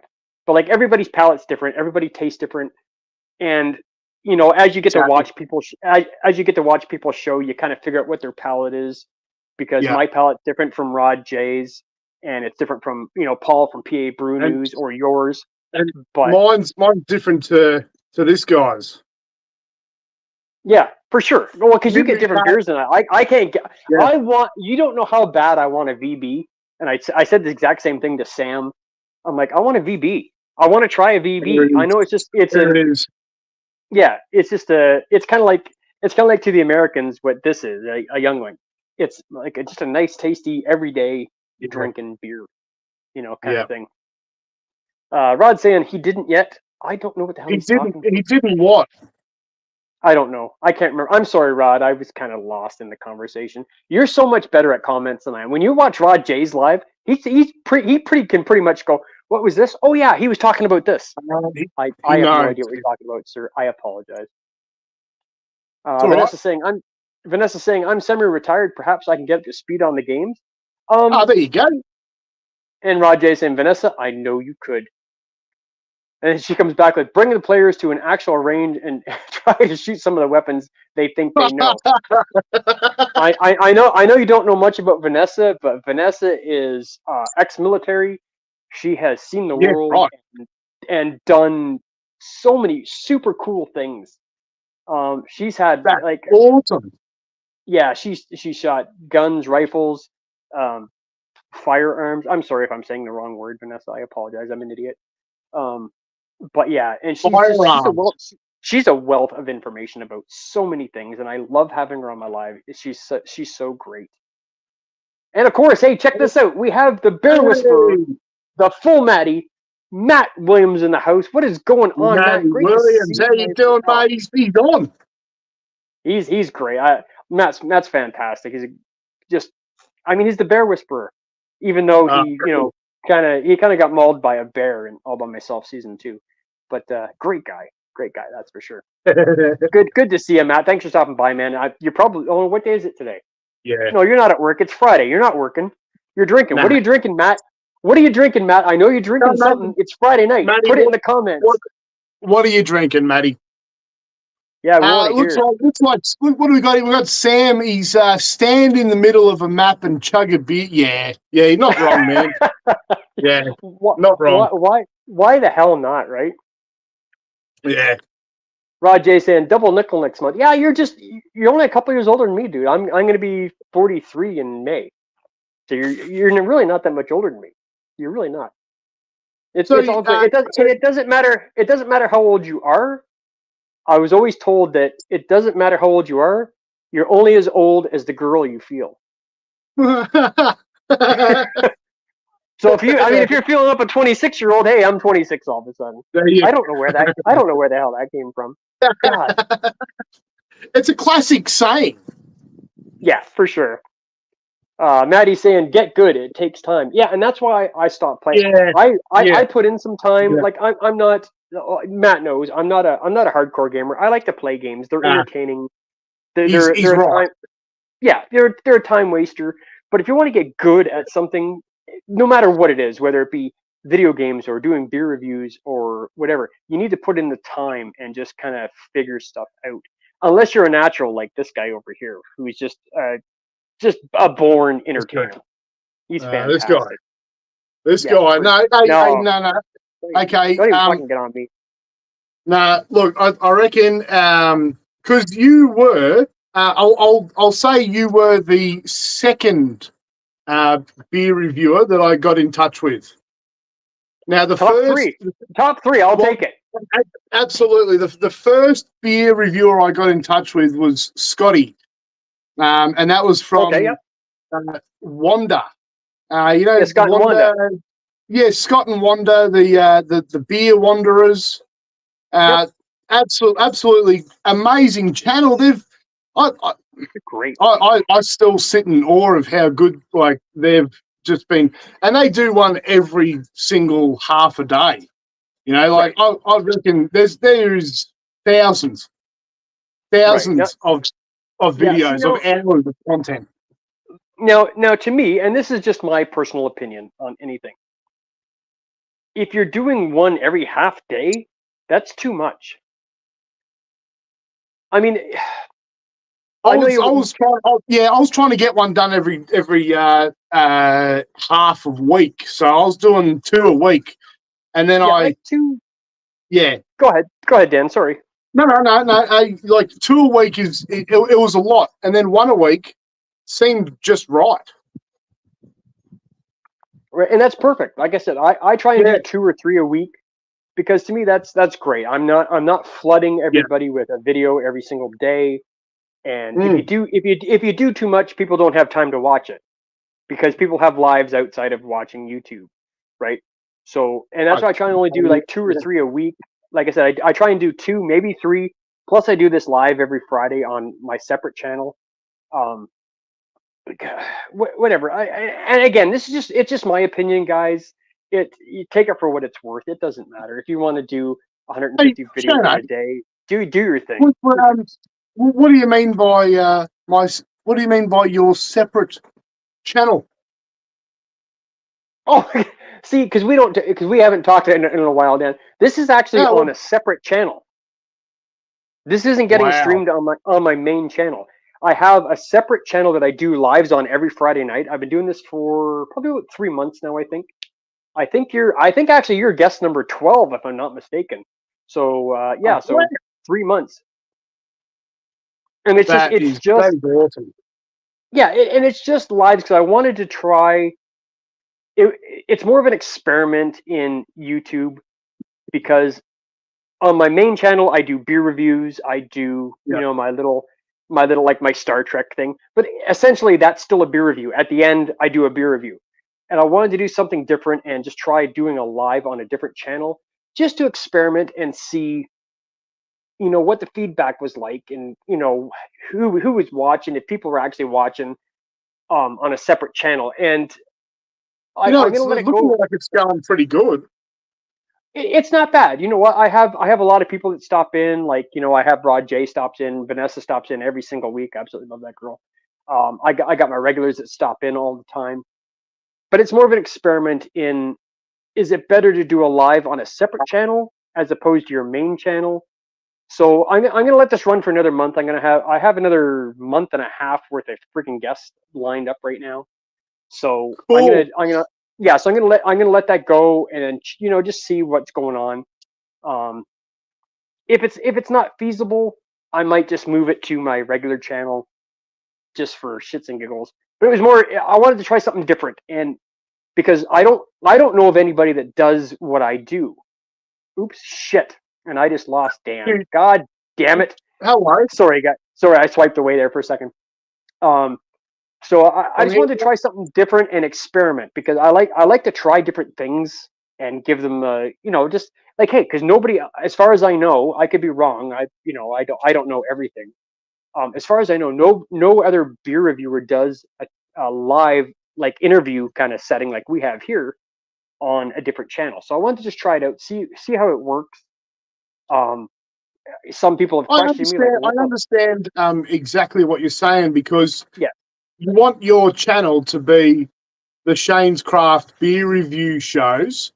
Right. That if somebody is interested in finding out what a beer is like from, say, Flying Monkeys, they can just look up old Shane's Craft beer review, type in Flying Monkeys, and go, there's a Shane's Craft beer review, rather than a 3-hour live stream that's been recorded and taken up some space on your actual channel. I get it. I completely understand what you're saying. Sure. As you probably most aware, I've never done a live stream on my channel. I've never done anything like that.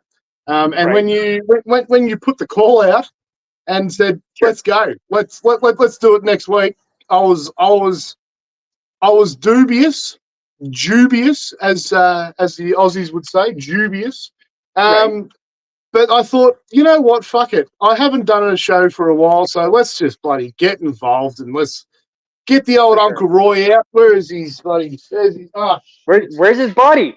Where's his body? You gotta get his body. There it is. Nah, it's fucked. He can get on there, can he? You can pop that out. I mean, No, I don't think Uncle you Roy is can. nothing. Uncle Roy is nothing more than a skull. So just pop him on there, get him comfortable. There we go. Uh, I'll make. There we go. anybody who watched the clip earlier at the beginning of the show, you guys kind of got to see Uncle Roy in all his glory. Um, There we so go. you know what we did. You know, I kind of featured Uncle Roy on the video a little bit. Dan, There he is. Yeah. why Uncle don't Roy you? is an absolute champ. Yeah. Why don't you maybe explain a little bit about Uncle Roy for people who don't know or don't understand Uncle Roy? My mum's sister's ex-husband, who is now dead, was called Uncle Roy. And every time me and my brother Ned would go round, the whole family would go round to my aunties and uncles and cousins for Christmas, Uncle Roy would be out the back and he'd be already halfway through a slab of Melbourne. He'd be onto his second pack of smokes and he was just sitting outside in the absolute blaring sun with just a singlet and shorts, like little tiny stubby shorts. And Uncle Roy is an absolute champion. He was a front man of the band. He moved on from my mum's sister Laurie and moved into another relationship. They had 3 grouse kids, and but he died early. He died early. Right. He was not old. I'd say he was not probably 60 odd. I'd say. Right. Just lived hard, lived fast, and I have realised getting older that I really actually liked him. I didn't think I did when I was younger. I didn't think that. Right. Like, I had nothing really in common with him back then. Now, as I've gotten older, I can really appreciate a man who just sits in the sun drinking beer while his family's having a Christmas dinner. Perfect. It's probably a little bit. It was a bit of a shitty move, but I like it. And Uncle Roy lives on with the old anglers. This would be him right now. I'd say he died about probably 5, 6, maybe 8 years ago. So he would probably look like this Right. with a Melbourne can. Oh, for sure. So that's Uncle Roy. Yeah, and that's super cool. Now you guys all understand the story as well. It's really super cool. I've always enjoyed, like, I mean, you don't use Uncle Roy a lot in your videos, but occasionally you'll throw him in, and it's just a cool little, like, homage, like you said, to somebody that you didn't, when you were younger, you didn't really maybe understand or appreciate, and as you got older, you're like, I understand this guy now. And I think we all have had those experiences in our lives where when you're younger, you're like, oh, this whatever, this person, whatever, blah blah blah blah. And as we get older, you're like, oh, I kind of get him now. He just wanted to, like, chill and be away from everybody because people are assholes, or whatever the case may be. Right? Yep, for sure. Like he worked hard. He loved model aeroplanes. He played the guitar. Loved high quality recordings of music. And an absolute champion who just probably didn't like his family. Right. Well, and that's the thing I've always said about holidays, like when you get like Christmas, Thanksgiving, any of those big things. And one of the busiest times at the casino where I work is the holidays, like Christmas Day and Boxing Day. They're super freaking busy. You know why? Because people go and they meet with their families and they have dinner and they're like, I don't freaking like my cousin and I'm out of here. I'm going to the casino because that's the only place that's open because everything else is closed. So, Yeah, right, I'm a fan of Christmas. I love spending time with the family. I love the opening the presents. I love the eating the pork and the turkey and the buddy having a couple of beverages, putting on some Elvis Christmas records and buddy having a nice relax. But I can appreciate someone who doesn't like Christmas because obviously they haven't had many good Christmases, whereas Right. I have. And here's the thing I tell everybody. Like me personally, I don't enjoy Christmas, and the reason behind why I don't enjoy Christmas is because I don't get to enjoy Christmas with the industry that I'm in. I mean, I work every weekend. I work every holiday. Like I work Christmas Eve. I work Christmas Day. I work Boxing Day. I work New Year's Eve. I work New Year's Day. So I don't get that opportunity to actually sit and enjoy with my family or some friends. If somebody's having a like, hey, why don't you come over for Christmas dinner? You know, Yeah. and I can't because I have to go to work later on that night.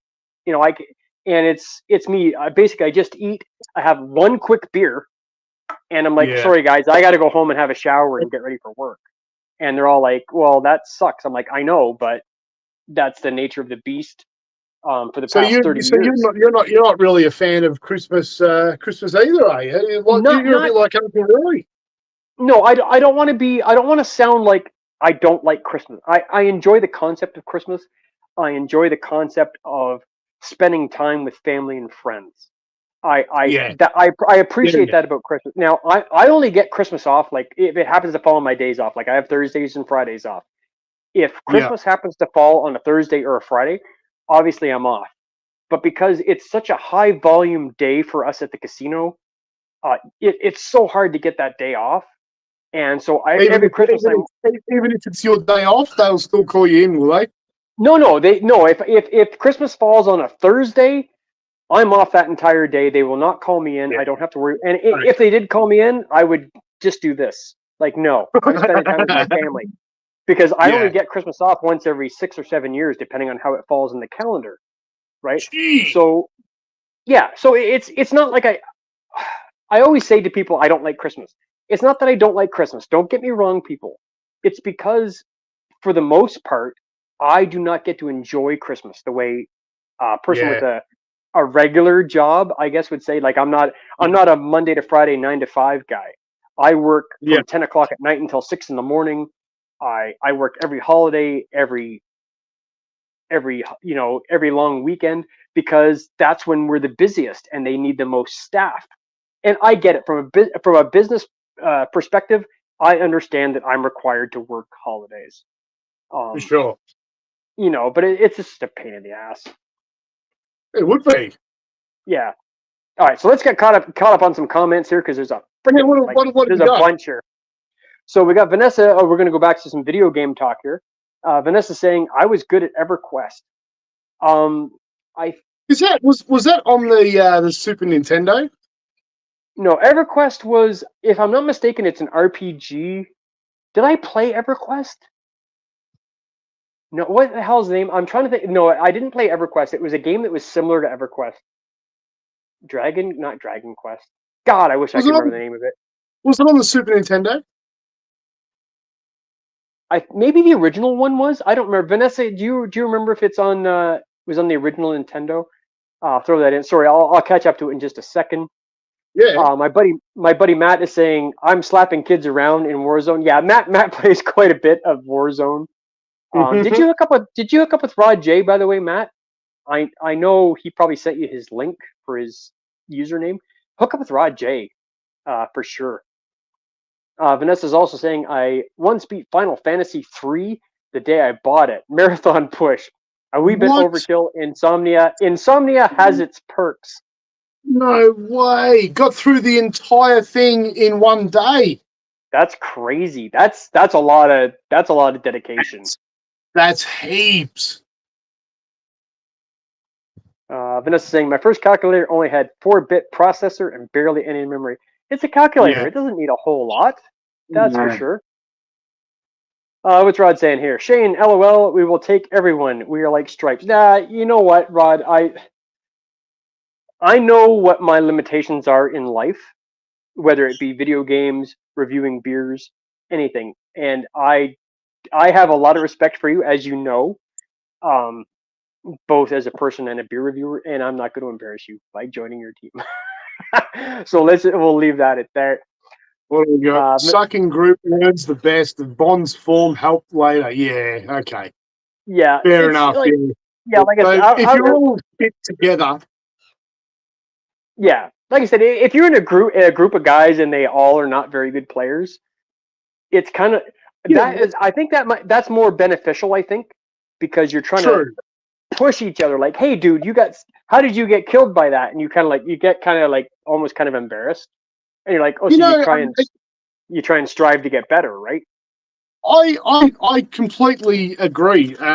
If you're all at the same level and you're going to be all learning together, the only thing is,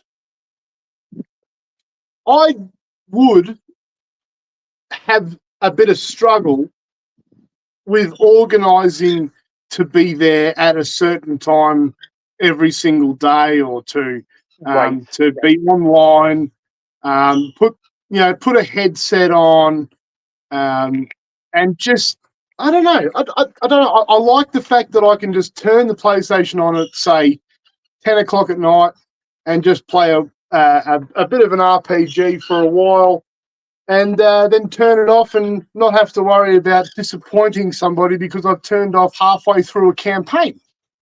Right. Yeah, Right. that's For all. sure. Like I said, and that's the one thing I like about playing Rocket League because I don't play with people that I know in Rocket League.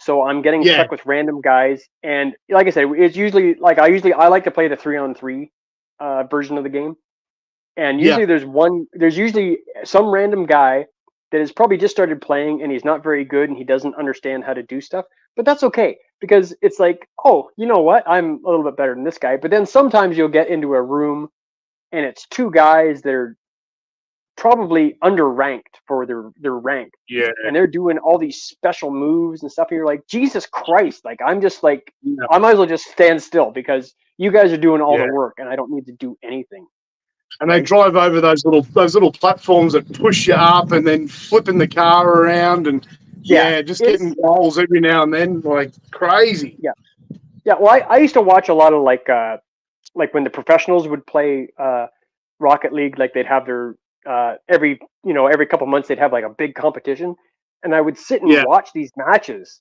And I'm familiar with this game. I've been playing it for a couple of years now, and I watch these pros or even just the college. They have a pro professional like college. It's just all college guys, and I'm watching it, and I'm like, Jesus Christ! Like I can't keep up.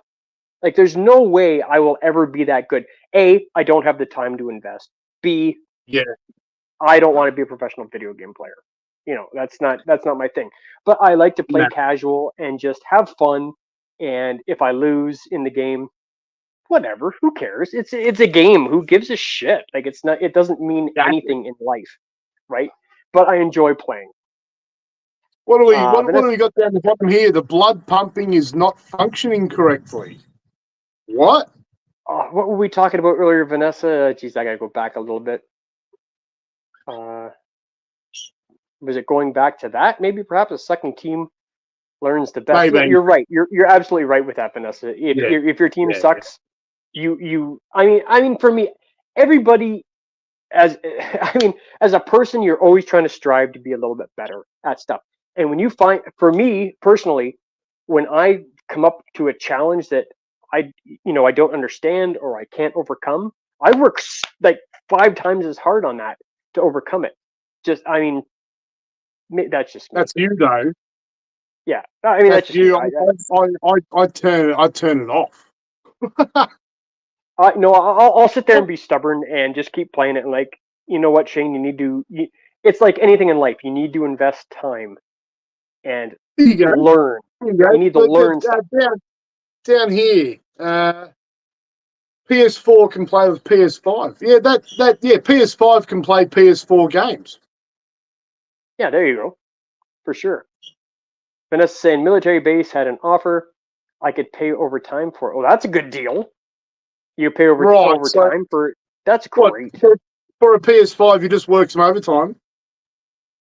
Yeah, and she's also saying I'm going to wire it up to my 75-inch TV screen. Hope I can figure it out. It's a Sit back it's a from good it. game, Vanessa. Yeah, sit back. So we back. Yeah, For sure. Dave. Sorry, we're going back to a this is conversation good. earlier. Yeah, Yeah. I like this. Yeah, keep on going through these comments. Dave's, what do we? So American, yeah. So what? Like that's one thing I've never really understood.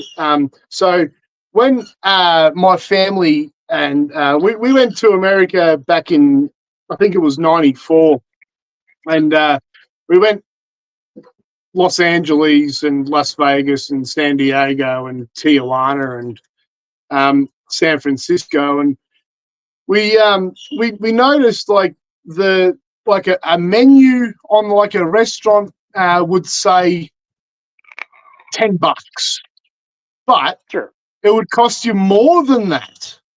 And Yes. there's no indication on the price list, on the menu, on the tag that says it's going to cost you actually 11 or 12. Right.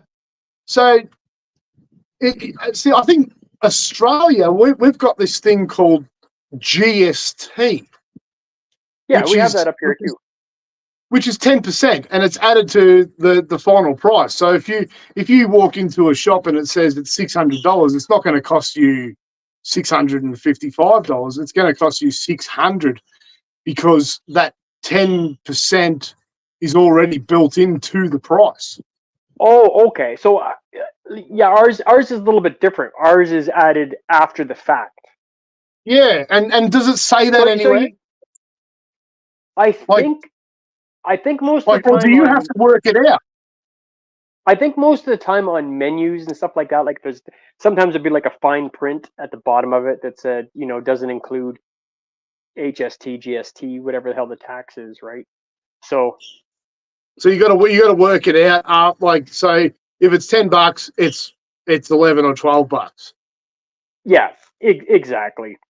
So like Dave's saying, they have taxes too, and every state in the state is different, and every province up here in Canada is different. So like, you never know what you're going to get. Yeah, Rod's saying we have taxes as well. Which province are you in? I'm in Ontario. I'm in the biggest province, bigger than Texas. Sorry, my American friends, bigger than Texas. Is it? So what do they say? Like, because here in Australia, right? Like, if we went to like a steakhouse, the biggest steak would probably be called Bigger Than Texas steak with ranch sauce. That's right. It would be in the shape of Ontario. And you'd go, wow, that's huge. But Ontario's bigger than Texas. Yeah, it is. It's more. We've got a state here called Western Australia, which is huge. Right. Is Western Australia bigger than Ontario? I'm gonna say no. I don't know 100%, Dan. I honestly don't know. But the big joke up here in Ontario is if you're in Ontario and you start driving, like if you go to Europe, let's say you're in Europe and you're driving around in Europe, within a day you can visit 5 countries, right? You go to all the little countries. If you're in Ontario, from where I live, and you start driving northwest, and you drive for 19 hours, guess what? You're still in Ontario. You're still in Ontario. Because it's that big. It's a huge, huge province. Yeah. I'm in the state of Victoria, and yes. I'm sort of in the middle of the state. So if I travel 2.5 hours north, I'm in New South Wales, and if I travel 2.5 hours south, I'm in Sam's country, Warrnambool. Right. See, with me, it's different. If I travel west or north for that long a time, I'm still in Ontario. If I travel east or south, I'm in the U.S. Because I'm right on the border I'm right on the U.S. border, pretty much. I'm like 20 minutes away from the U.S. border where I live. Is there a point in the U.S. where Canada is to the south? Yes. When I went to Vermont in the summer to do that episode 500, that is actually northeast of where I live. Because And the one part in Ontario, yeah, the one part in Ontario actually loops down, and then Wow. Vermont is actually to the northeast. So I'm actually further south than some states. I'm not really great at geography, guys. I apologize. But northeast Vermont is northeast from me, so I actually have to travel north to get to the states technically. So you're Mexican. More or less. More or less, I'm Mexican. More or less. What's Vanessa What saying do we got here? here, Jay? Do you have the PS5 digital or the downloadable? AADES has digital version for $370. Oh, okay, yeah, cool. All right. Yeah, there you go. I've got the original disc version that come out. Yes, there you go. And she's saying just $479. at the military base. So there you go. That's with overtime. Yeah. Rod saying he's got the digital version. One. Yeah, the only reason why I got the disc one was because I could play my old PS4 discs. Yeah, which is nice. I don't think you. Yeah. I think if you buy a PS5 now, I don't think it plays PS4 discs anymore. I don't think it's backwards. I could be wrong. I think the newer ones aren't backwards compatible. I could be wrong. I'm not super knowledgeable. Yeah, I'm not super knowledgeable on that subject, but I don't think the newer ones are backwards compatible. Do you are you an Xbox fan? No, I'm a PlayStation guy. Yeah.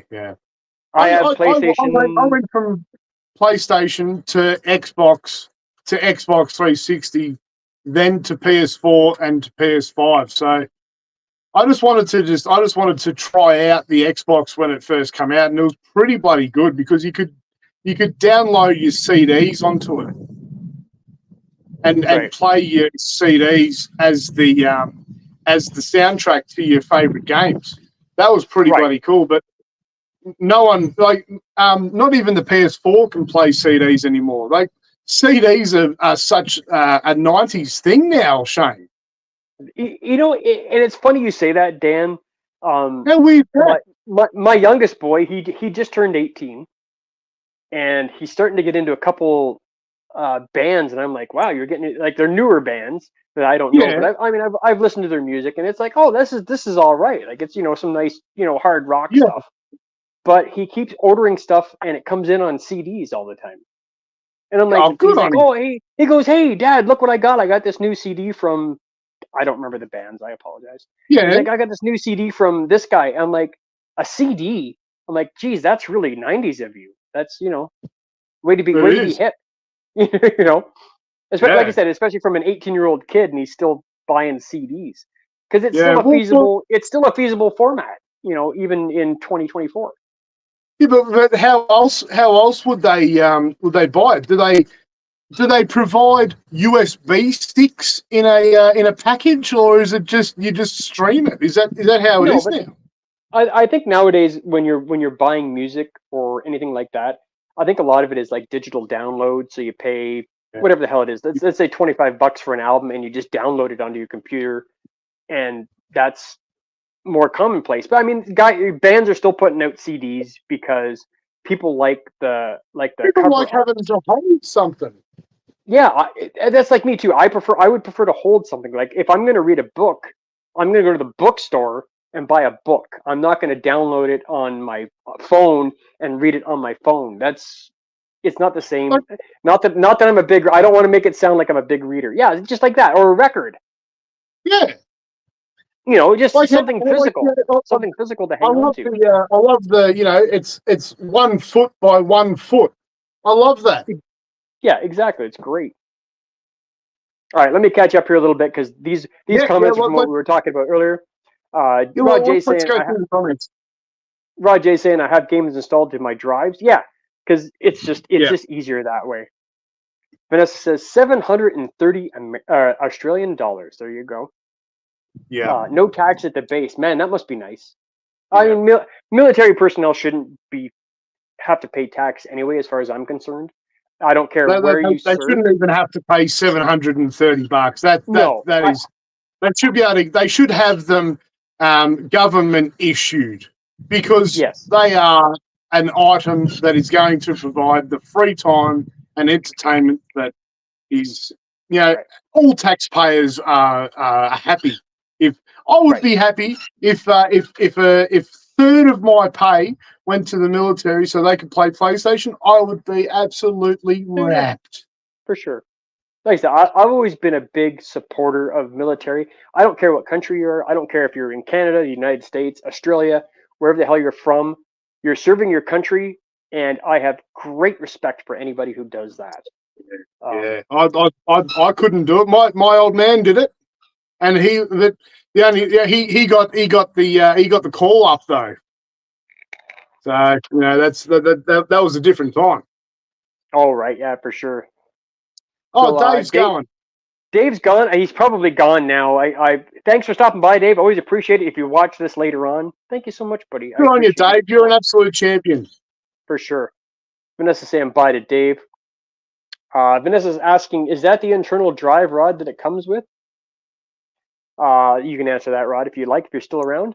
Vanessa's saying, I'm 21 years older. No, you're not. No, you're not. Quit lying about your age. You're not as old as you keep saying. I know you're not. You're 39 years old. Suck it up and just admit it that you're only 39. As far as I'm concerned, you're 39. I know how old Vanessa is. Actually, most people know how old Vanessa is, but she's 39 as far as I'm concerned. Matt Williams, I'm drinking a Jelly King, the passion fruit, orange, and guava version. I know you're not familiar with Jelly King. Jelly King is a beer that is made by Bellwoods. God, I'm going to feel like an asshole if I got that wrong. It's a sour. I'm not a big sour fan, as you know, Dan. But the Bellwoods sours, they're pretty good. They're not bad because once you get past that sour, here's my issue with sours. If you're going to give me a sour beer, number one, make sure it's sour because that's why I'm buying it. I'm buying it for a sour. Don't make it slightly tart. Make it sour. I don't like sours, but make it sour. Give me what you're advertising. Now, for sours, if like that sourness I hate. But once I get past that sourness and you have a couple sips and that sourness kind of, you get used to it, I want to have flavor in a sour. I don't want to have it just sour from start to finish with no flavor. Like, give me flavor after the sourness fades. But that's just me. Vanessa saying, I'm not on board with a sour, Shane. Like I think you've done too many. I reckon that's what's happened. I reckon you've started to convert. Well, you know what? You're talking positive about a sour. You know what? It's just because it's not a style that I go out of my way to get.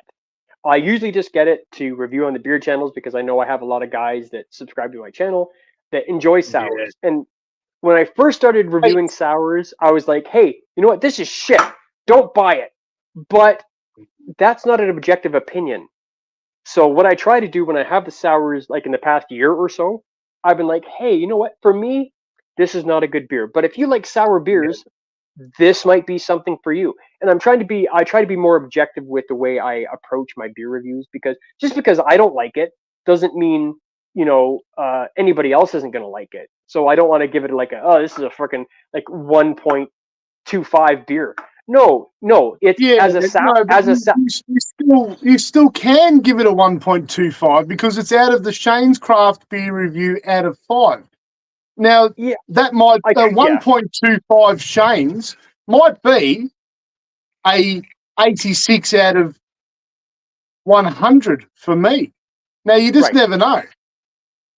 Right, but like I said, when I do my sour reviews, I always preface it with you guys know I'm not a big sour fan, and I try and be objective when I actually do the rating. Like if it tastes like dog shit, I'm gonna say it tastes like dog shit. But I try and look at it from a sour beer reviewer or a sour beer drinker's perspective. And I'm like, hey, you know what? I think it's let's say it's a 2. For me, it's a 2.5 because I don't like sours. But if you like sours, I can see how you guys would rate this higher and maybe try it out.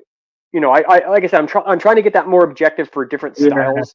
without just being, this is shit, and have people go, oh, that's beer shit because Shane didn't like it. No, but you might like it because my palate is different than yours. It's different than I Rod hear J's. ya. It's different than Vanessa's. It's different than everybody's, right? So I hear you. Like, that's what I try and do. and even like, and you're a Canadian. Drew has a different palate than you, and he's Canadian too. Marty, Yeah, absolutely. Marty at Marty's Beer Review has a different palate to me. Sam down in Warrnambool has a different palate to me. You know, Sure. there's like, and just because we're all Australian doesn't mean we all drink the VB. Look, mate, I am absolutely certain there's probably about 30% of Australians that hate VB. I still want to try one. I don't care. I still want to try one. And I've been saying that to you. I've been saying that to you for 4 years, Dan. I want to try it. But what would really set it off is if I tried a VB when I was in Australia. Oh, yeah. Here. A nice fresh one. Here. A nice fresh one. Yeah, here. That'd be great. Do a VB review at the Anglers Grog. That would be awesome. That's right. I'll be here, and Shana, you could be right here. That'd be perfect. And I don't want to green screen it. I want to do it actually there. I don't want to green screen. I actually want to do it right there. Yeah, I hear you. Awesome. I've told you before, but I want to put my signature on your framed picture. It's right here. Up there. It's right here. Yep, come get it. That one. Yeah. And as you notice, and I've explained this in one or two different videos, you see that this picture. You see that this picture is sitting crooked. This side sits up a lot higher than this side. And I explain this to people. I own a level. And sometimes when I shoot like this, my this shelf here is on a little bit of an angle. Yeah, and that is 100% because of this man right here, because he's been such a big inspiration for me. Like I said, that picture is crooked, and it's just small, little teeny things, and that's just a little shout out to Dan every time I do a video, because you're an absolute ripper, mate. Yeah, he's been such a great guy. Okay, let's run through some. I got a ton of comments. Well, what do we got? Now, did you say before you've got another video and we've got heaps of comments? Well, I'll get through the comments, and then I'll skip to that one video I got. So Vanessa's saying pineapple Fanta. I've never tried pineapple Fanta, but I bet you that's friggin' spectacular with a really nice rum. As you guys know, I used to be a cocktail guy, as you can tell by my bar in the back, before I was a beer guy. My buddy Matty's saying I'll have it up on Untapped soon. I can't wait to see your rating, Matt, for sure. Yeah, that'd be great. Vanessa's having a left-handed nitro stout at midnight. Vanessa is a huge stout fan. I think her favorite. Yeah, she loves the Dragon's Milk stout. I reckon probably most of my 10 out of 10s have been a stout. Yeah, they're great. Yeah, they are really good. That's for sure. Rod J saying, for a while I was doing one a day, but it takes time for sure. It's all that you can handle. Yeah, you know what? Me personally, I can't do one a day or one every other day. I have a life. Like I have a wife and a two kids, and I have to work and do all this stuff. So I don't. To me, I don't even want to. No, I'm not even going to get into it. But I just don't have the time to do one a day, and I don't want to do one a day because I don't want to overload everybody with videos every day. But that's just my opinion. You know, if that's right for you, do what you got to do. Do you? You know, don't. Yeah, I think we were talking a little bit earlier, Shane. Like you want to go a little bit of thought, a little bit of quality. Now, I'm not to say that old rods are not quality. Now, if I've got time, I will do one every single day. Absolutely. I would go out here. I'd film it. I'd go inside. I'd go and edit it, put some tunes on it, and post it. Done. Next day, go and do it. Yeah. But I'm working. And that's the thing. It all depends on your lifestyle and if you have time or the money to do it. Because doing what we do is expensive. I mean, I shouldn't say expensive, but it costs money. And we're the level that we're at, we don't make money. And I don't ever plan on making money because To me, this is a hobby that I enjoy. I'm passionate about it. I love it. And if I do this for 20 years and I don't make a single freaking dollar, I don't care. I do this. I do this for me. I do this for me, and hopefully, the occasional person gets some entertainment out of it. Because I do some silly stuff. I do some big grandeur kind of style videos every once in a while. So if people get a kick out of it, that's what I'm trying to do. One of the first inspirations I had too was me and me mate Dry Jam. We always just talk a lot of shit, and I always think this episode is for Dry Jam, like because I know he will have a laugh. Oh, for sure. Sometimes I'll come out here and I'll set the cameras up. Like I love doing the two cameras, as you probably noticed. I love the different angles. Yep. and so I'd come out and I'd set it up and I'd do probably about 3, maybe 4 sometimes episodes all in a row. But all you'd see is maybe 1 or 2 of them because they didn't really cut the Dry Jam. You know what I mean? Right. And I've had that. I've shot videos that have just I've never. You go to edit it and you're like, this is shit. I'm not putting this on my channel. Yeah. And sometimes it's really sad because sometimes it's a spectacular beer, and you're like, this is a great beer, and like the audio is the audio's off or something happens. Kind of. Do you have a clear? I'm going to do this IPA, then I'm going to do this IPA, then I'm going to do this sour, then I'm going to do this lager in an afternoon, or do you just go, fuck it, I don't really know what I'm going to do, I'm just going to get all stuck in? Because you seem to have some nice little notes there. Well, I usually just like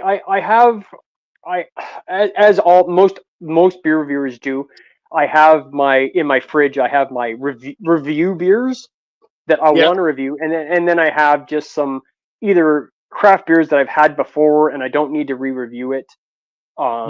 Or I have like a macro, like I picked up a 6-pack of Miller Genuine Draft the other day, so I've been pounding through those because I don't need to review it. And it's actually funny, I've never reviewed this before. I just did the video the other day, so that'll be coming out soon on Monday, I think.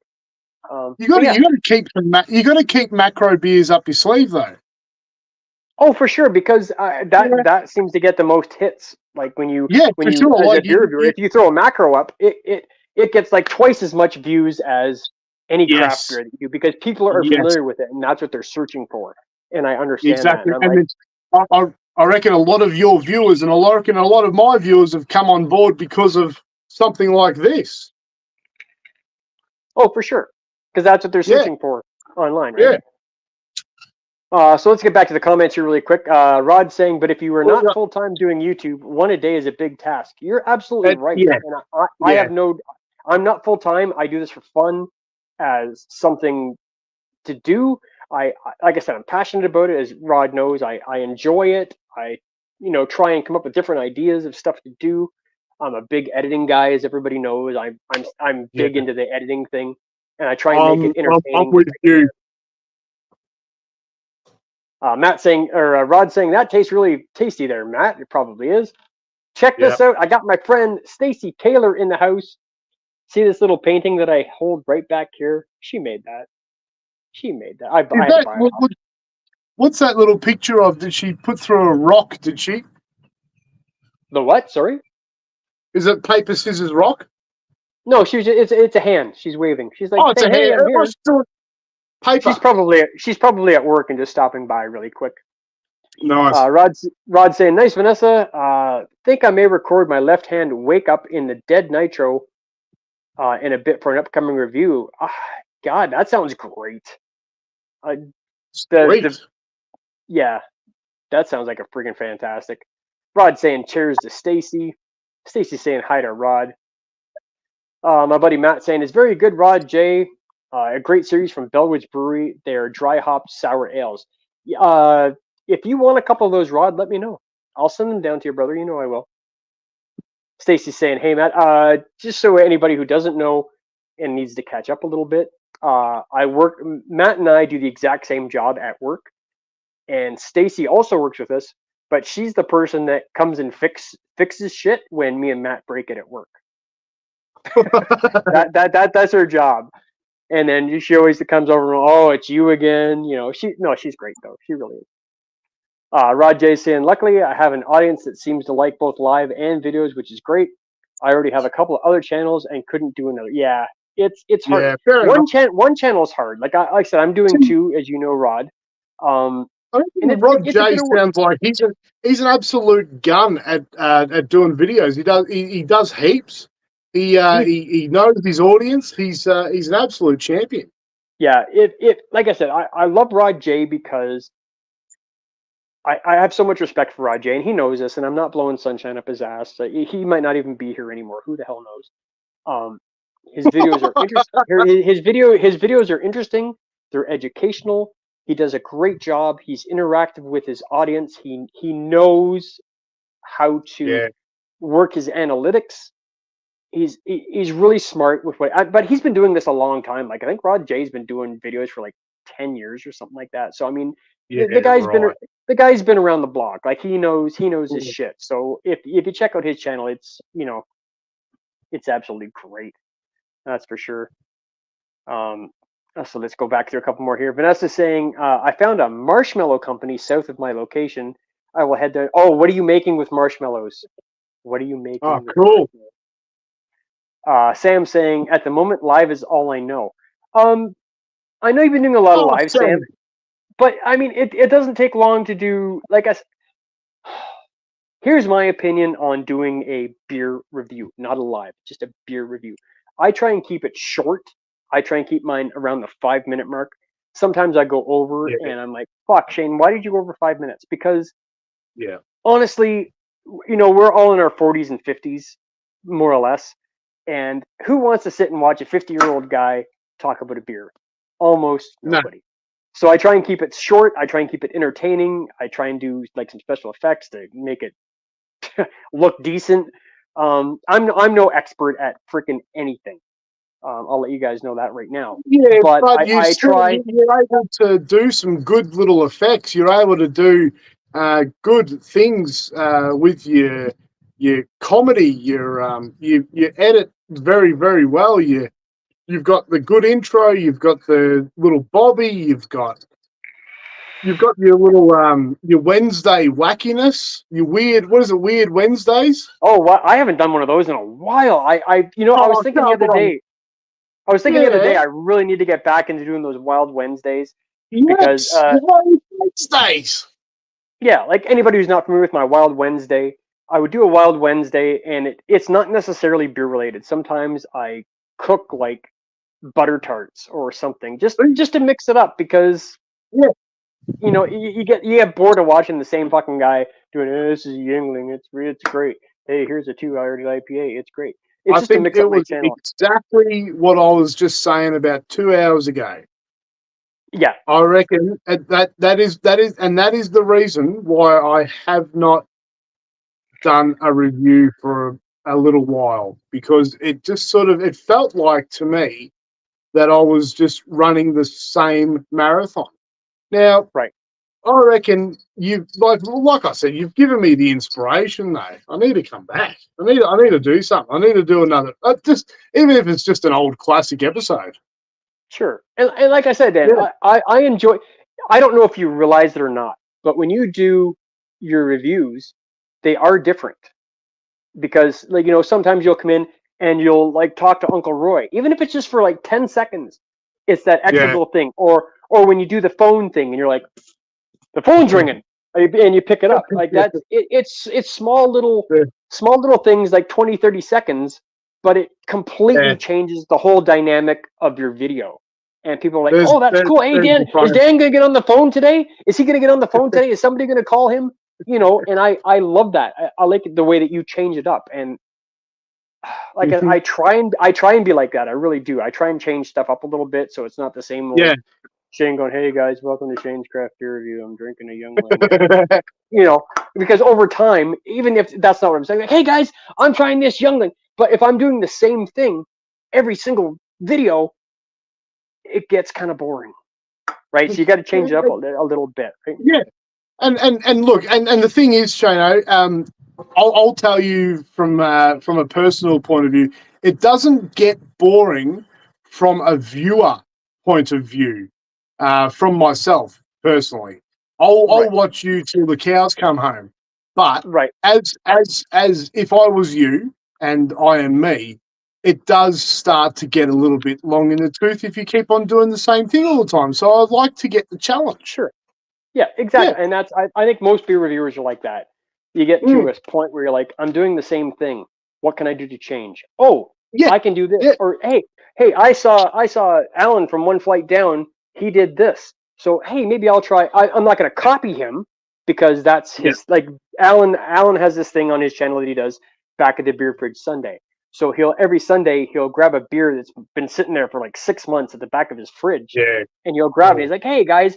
And then at the end of the episode, he's like, hey guys, this is what we're going to do next week.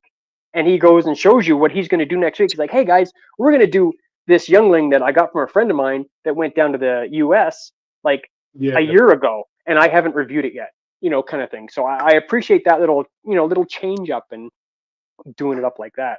And that's his, that is a great thing to have. But you know what, Shano, that is his thing. Yes, exactly. And like I said, I would never, and he has said to me, hey, you should have done that for a Back of the Beer Fridge Sunday, like if I have an older beer. And I'm like, no, I'm not going to do Back of the Beer Fridge Sunday. That's your thing. I'm not going to steal that. Yes. That's your idea. I'm not going to steal that. That's you. I'm not going to do that. That's his. Yeah. All right, so let's get through these comments again really quick. What Rod J saying, nice. I've heard good things about the Bellwoods. Actually, they make some fantastic beers, Rod J. I'll send you, if you want, I will send you down like a 6 or an 8 pack in a package. Instagram me your address. I'll hook you up, brother. You know I will. Vanessa saying hi to Short and Stout. Rod J saying, almost forgot to smash the thumbs up. Make sure you do that as well. Help Shane. Thank you so much, Rod. Thanks for throwing that out there. Yeah, smash the thumbs up. It takes like a second to click that. It helps me out. Thank you so much. I appreciate it, Rod. Thanks for the support. I never would have thought of that, probably. Sam saying, Uncle Roy sounds like a lad. Yeah, I love seeing Uncle Roy on the videos. Rod J saying, live is great for talk time. Yeah, live is great for talk time. I've mentioned this on a couple of videos, Rod. I'm not going to explain it again. Whatever. Yeah, it is good for talk time for sure, and I enjoy interacting with everybody. Yeah. Vanessa saying, push the thumbs. Sorry, Shano. Nope. When Rod J says live is good for talk time, not wrong. I don't think I've ever had a 2-hour, 27-minute bloody conversation with anybody. I know. And that's why I like doing this. Because sorry, me mum has talked to me for 2 hours and 27 minutes. Probably giving you shit. Probably giving you shit for something. Yeah. God damn it, Dan! Why did you do blah blah blah blah blah? You're not supposed to do that. For sure. Vanessa's also saying, push the thumbs button, folks. Do not want the thumb screws on you. Yeah, thank you, Vanessa. That's I appreciate right. it. Sam saying hi to Vanessa. Yes, as we age, we begin to see a much bigger picture of the world. Stuff that when we're younger seems tiny in comparison. You're absolutely right. That might be talking about old Uncle Roy when he was just sort of sitting there. I think that's what she's referencing. That's how far behind I am on the comments. All right, keep going through these comments. I will for sure. Sam saying Melbourne Bitter, the second best Aussie macro, runner-up to the almighty VB. That's how I place it too. Right? VB1, countryman. Melbourne Bitter 2. Vanessa saying, I do have Australia on my must-visit list. I'm hoping to. It's so expensive to go there, and that's the part of the problem why me and Dan have not been able to meet in person. I'm hoping to go there within the next 2 years. I'm hoping. Hey, maybe we can do a little visit together, Vanessa. That'd be pretty cool. Man, I'll still be here in Australia, Shane. Come by here. For sure. Yep, for sure. Stacy's saying hi to Vanessa. Vanessa says, making foods for everyone who comes by is the most fun thing for me. Add a request and show up. Don't you worry, sister. I want to come to your house and have some smoked squirrel because I've never had it, and I trust you 100%. Oh, You don't know about. Just back up 1 fucking second. What did you just say? I said I wanted to go to Vanessa's house and get her to make me smoked squirrel. Yuck. Well, it's actually like, is that a euphemism? 2, No, is that for fucking real? Are you gonna actually have some smoked little cute little you fuck, get off me fucking hand. Are you gonna actually eat some forest dwellers? yes, yeah. It's not a Yes. euphemism. Yeah, yes. She smokes squirrels, and I am so interested in trying it. Wow. It's the true thing, for sure. They're so Yeah, cute. they're probably really tasty too. I'm just saying. My buddy Matt here saying, I absolutely love your channel, Mad Dan. Cheers. Yeah. Thanks, Matty. For sure. Vanessa saying, in the military, I was the designated person working every holiday. Yeah, I feel you, sister. I hate it. It's stupid. Yeah. Vanessa saying a quick little hi to Stacy there as well. Vanessa says, I start holiday cooking at the end of September. Holy crap. Talk about early. I go all the way into January. She's a champion. I'm telling you, Dan, this woman is amazing. Let's start cooking in September. Because that's how much cooking she does. Smoked squirrel, smoked deer, smoked whatever the frick the hell that she hunts and kills. Puddings? Whatever she can get. If she was in Australia, she'd be killing kangaroos and smoking them too. I'm just saying, or dingoes, or whatever the hell is edible down there. I don't know. Kangaroos are edible.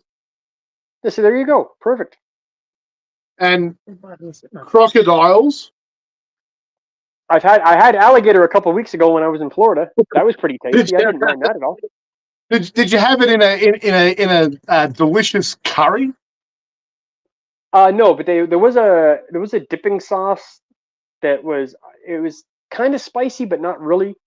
But really complemented the alligator tail. It was great. I enjoyed it.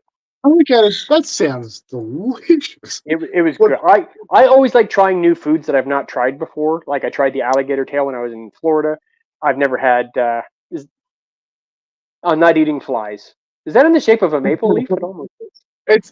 It looks like a maple leaf, but it's a hand. I kind of did when you held it up at first. I'm like, is that a maple leaf friggin' fly swatter? No, it's a hand. It's a fly swatter to get rid of the bloody flies that are on the angler's bar. Get out of here! Go on, get out. Fair enough. So Sam's saying you'll love our country, Vanessa, but just be prepared to find a lot of things expensive. You know what? If I was to come, Sam, I'm used to things being expensive. I live in Canada. Well, true. Yeah, I think so. It sounds like the rate between Australian dollars and Canadian dollars is not. It's not double. It's more like 1.5, 1.25, maybe. Yeah, I think you're right. So Vanessa's saying EverQuest was an RPG game. Yeah, I know EverQuest, but I played something different. Rod saying King's Quest. No, the game that I was thinking of earlier was I got it off of Steam. Fuck. I've almost got it in my. I haven't played it in a while. It wasn't Shadow Quest. But it's a game on Steam. It's a RPG kind of Dungeons and Dragons kind of thing. Yeah, nice. Rod saying Matt did not connect with me yet. The original was 1999 for computers. I started playing EverQuest in April 1991. There you go. Matt saying he has it too. Yeah. That was the first scientific calculator back then, 4-bit processor. I remember the scientific calculators. They were a pain in the ass. Sorry, she's saying, oops, 2001. Oh, Matt saying, do you have Discord, Rod J? Yes, he has Discord as well, though haven't used it very much, but have been under Rod J Beer Ventures. I think you've got that already, Matt, but write that down. You got to hook up with Rod J. He's awesome. You know what it looks like to me, Shana? It looks like there's a whole nother conversation going on behind the scenes here, mate. Well, because I'm not caught up. I'm so far behind. Matt saying, can you send me? I'm catching up now. Matt saying, can you send an invite in the chat? I'm sure Rod will do that for you for sure. What type Oh, of bird is that off to the side? That's a that, cockatiel, if I'm not mistaken. that is. You are absolutely spot on. Chicken, come here. Good boy, Chicken. He's a little cockatiel called Chicken. Hello, I buddy. love that. I love that. And I don't want to bring this up, but I have to. I feel. Um, I know as, what you're going to say. okay, so let's skip by. You know what I'm saying? Nobody else needs to know. You know what I'm You talking don't. Honestly, you don't have to skip by it because about. Okay. Like it was. It's as much as I love chicken, I miss Marty. Me too. For any, yeah, for any, Me too. I know. And that's I didn't want to. I really think that he brought a lot, and he was such an absolute champion. He loved the beer. He loved the beer. Marty loved the beer. He really did. Every time a can or go ahead. I'm just going to catch everybody up here really quick, Dan. Yeah.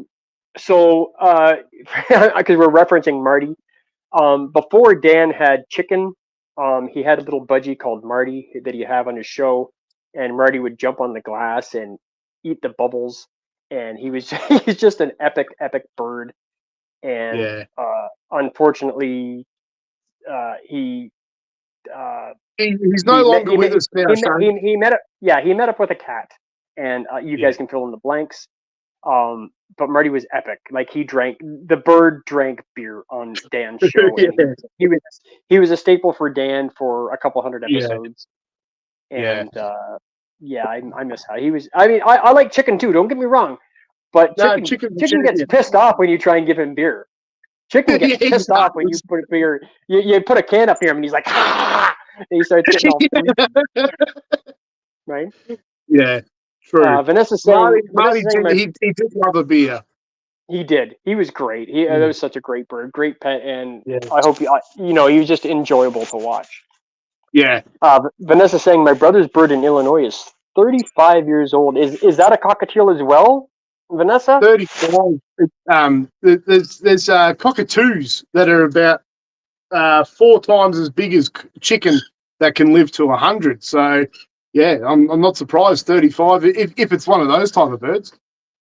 Right. Yeah, for sure. Local sales tax per city and town, and the state taxes. Yeah, taxes are dumb. Yeah, no. Stuff taxes. Matt saying, I don't see a link. Rod, if you want, Instagram me your link for Warzone or PlayStation, whatever the hell. I don't even know how it works. Instagram that to me, and I will forward it to Matt. Please. That's no problem at all. Alaska is pretty big. I know that first. Yeah, Vanessa spent quite a bit of time in Alaska with her military background. I meant Army Air Force Exchange Services, AADES above. The base is military exchange.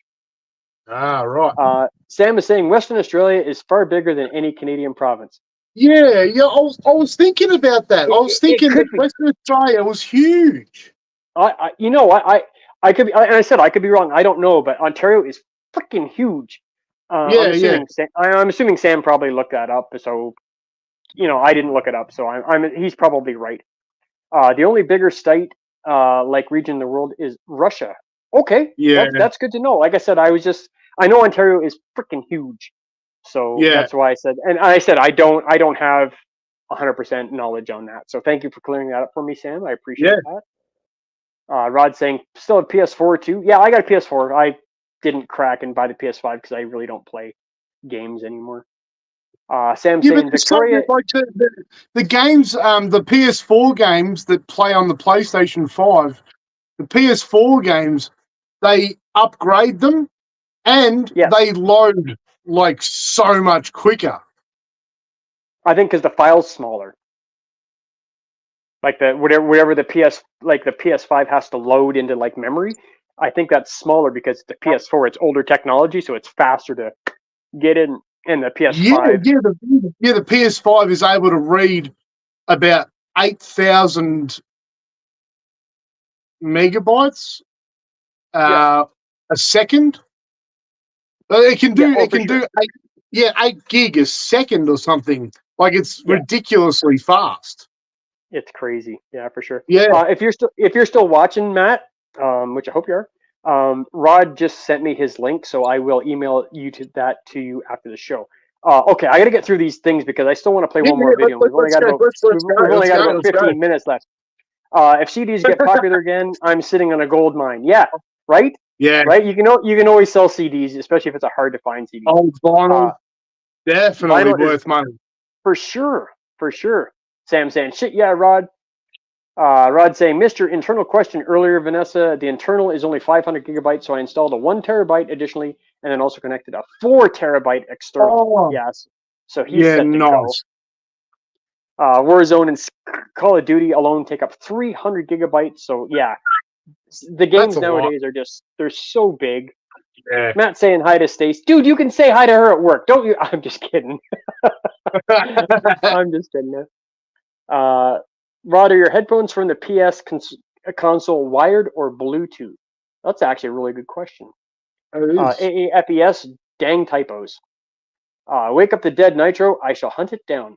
Rod says he's still here. 9 years in March. There you go. Rod's been doing this for 9 freaking years, ladies and gentlemen. Vanessa's saying 9 years he's been doing his beer review channel. Vanessa says she's been on YouTube for 10 years now. 10 years. And looking for interesting long-handled pie irons for the fire pit bench swings. This S22, so you can sing. That's a great idea. Hey, sorry, cool. Paul. You've probably been here for a while, Paul. I apologize. I'm so far behind in my comments.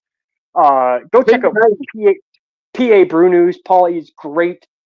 Does some really interesting reviews and fucking is an amazing, amazing artist. I'm just throwing that out there. I can fly military space available. Squirrel hunting is in the fall, so there you go. I'd have to go down in the fall to get the squirrels.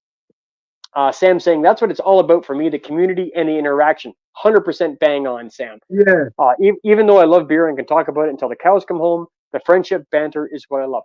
And that is the best thing about the beer community, the friends that you make and stuff like that. Holy crap, I'm so far behind. Vanessa's saying, keep going. LOL. Let's get up to date. Yeah, she's like saying, you were saying yuck about the squirrels. Squirrels are also mini sumo wrestlers. Sorry, guys. I'm going to zip through these, but I want to get through everybody's thing. Forest dwellers. Rajay's saying, cheers to Paul. I make duck egg eggnog. Because wow. She does everything. This woman is a fucking superwoman. That's awesome. In the early 80s in Alaska, I was inspecting bull meat that came in from Australia. Well, there you go. Oh, see? There you go. Deep fried gator. It's fantastic. I love it. When I sent off the bull meat samples to the lab in Presidio in San Francisco, the dang report came back by emergency orders. Orders. Yes, that's what it was. Yeah. That bull meat had kangaroo in it. Wow. Kangaroo's good. It's got no fat. Well, there you go. Yeah. Caused a bit of an incident between U.S. and Australia. Yeah. Rod saying to Matt, did send a link, but I think it got blocked since I'm not a moderator. Oh, I'm sorry. How are you not a moderator on my channel? Come on, Rod. I'm gonna freaking fix that. Set him up, Shane. Set him up. Yeah, I will for sure. I trust Rod with freaking everything. I'll make him a moderator, no problem. Mountain Moon Adventures is in the house. He's saying hello to everybody. Cool. Saying Good hi to Rod. Moon. Thanks for stopping by, sir. Good to see you. Vanessa saying my condolences to Marty's pal. Yeah, you know what? Dan messaged me about that, and I was upset. It's not even my bird. I've never met the bird. I've never interacted with. I was upset about that. Yeah. So, and that's why I really didn't want to bring it up because I know it's still a little bit of it's even a sore spot for me a little bit, and I had nothing to do with that bird, and that's something that kind of pisses me off a little bit. Marty was good as. Yeah, for sure. Mountain Moon saying hello. Vanessa saying similar to them, my brother. Oh, okay, so it's a similar bird. Yeah. Rod saying PS4 files take up less space and faster load. Yeah, that's what I was saying earlier. Yeah. It's a smaller file, and the processor in the PS5 is obviously much faster and better than the PS4. It's massive. Yeah. And the PS4 games on the PS5 are just so much quicker, and I reckon they've done a patch too to make them look real good on 4K. Oh, sure. My chicken only lives for about that is That's a proper chicken, though. That's a This is real chicken. little baby. Yeah, You this let your is you let your chickens live for 5 years, man. Just throw it on that freaking log, get the hatch out, and boom, dinner. There we go. Sorry, is that too grotesque? Am I gonna get banned from that? Vanessa saying I'm upgrading to a cable line with 2.5 gigabytes nice. later this year. Yeah, that'll be good for and the multiplayer. For sure.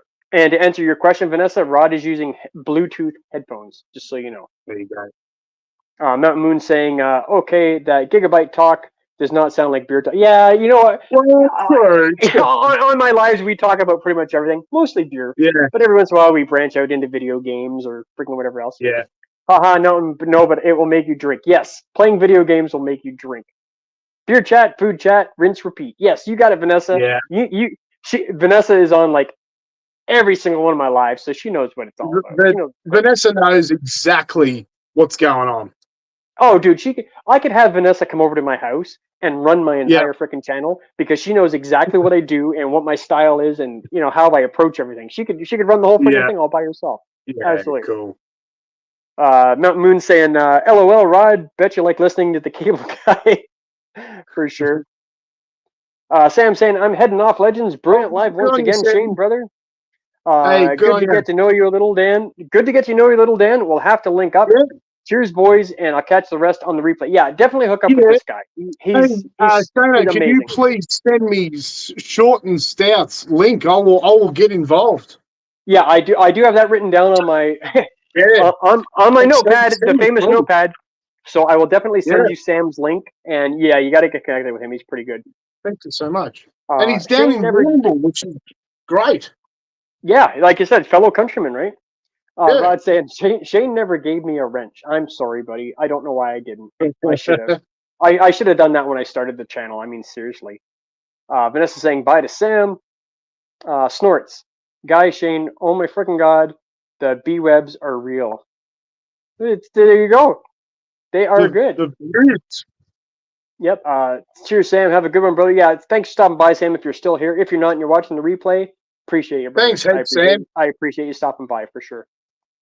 Oh, Brian finally came home from baseball. I'm beat. Well, Brian, it's 10 to 10, and Shane stops at 10 o'clock.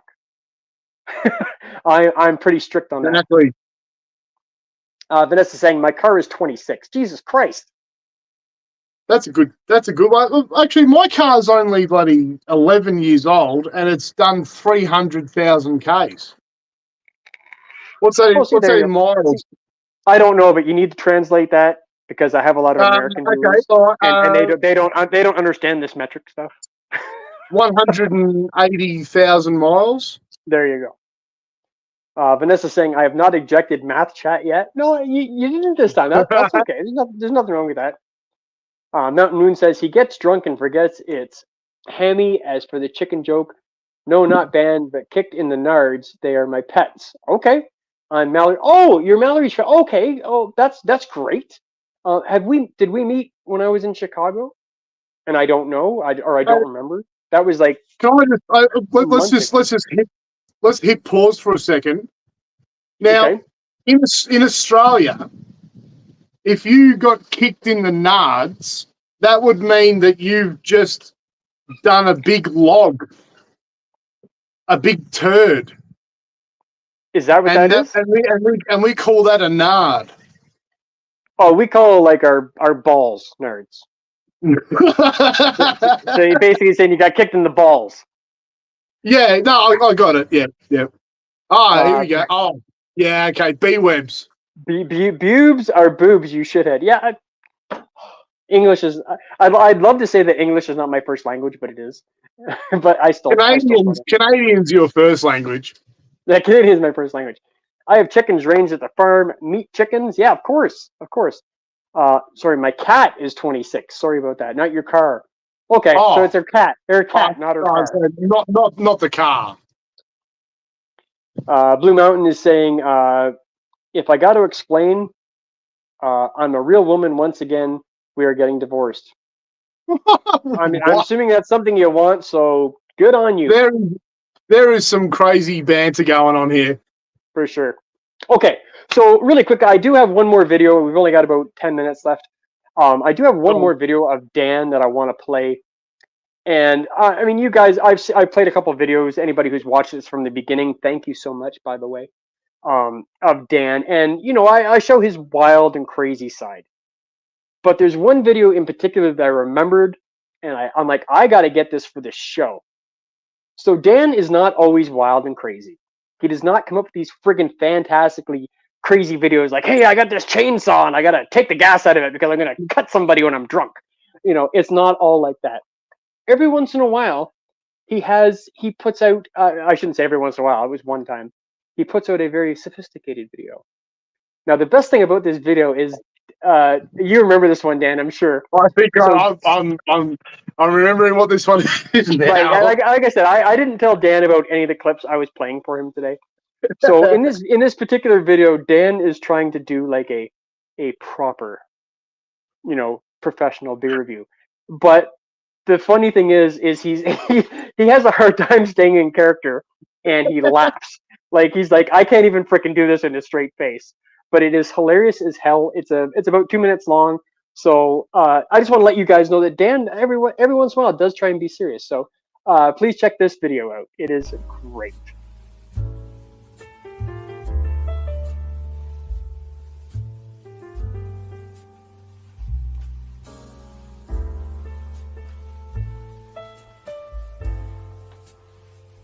Good evening.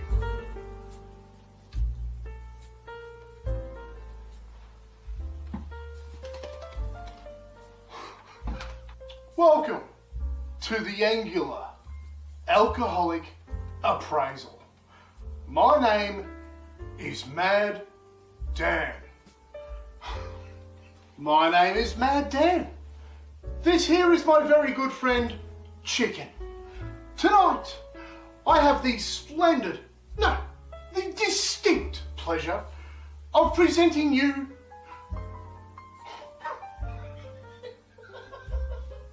Tonight, I have the distinct pleasure of presenting you with an amber brew from Croft Man's. 300 years of brewing excellence. Looks like gold. Looks like saffron.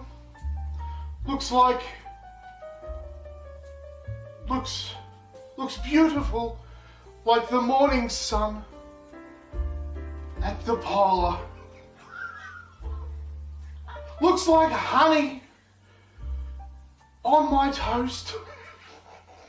Looks like the honey on my crumpets. Gonna go in for a bit of a smell.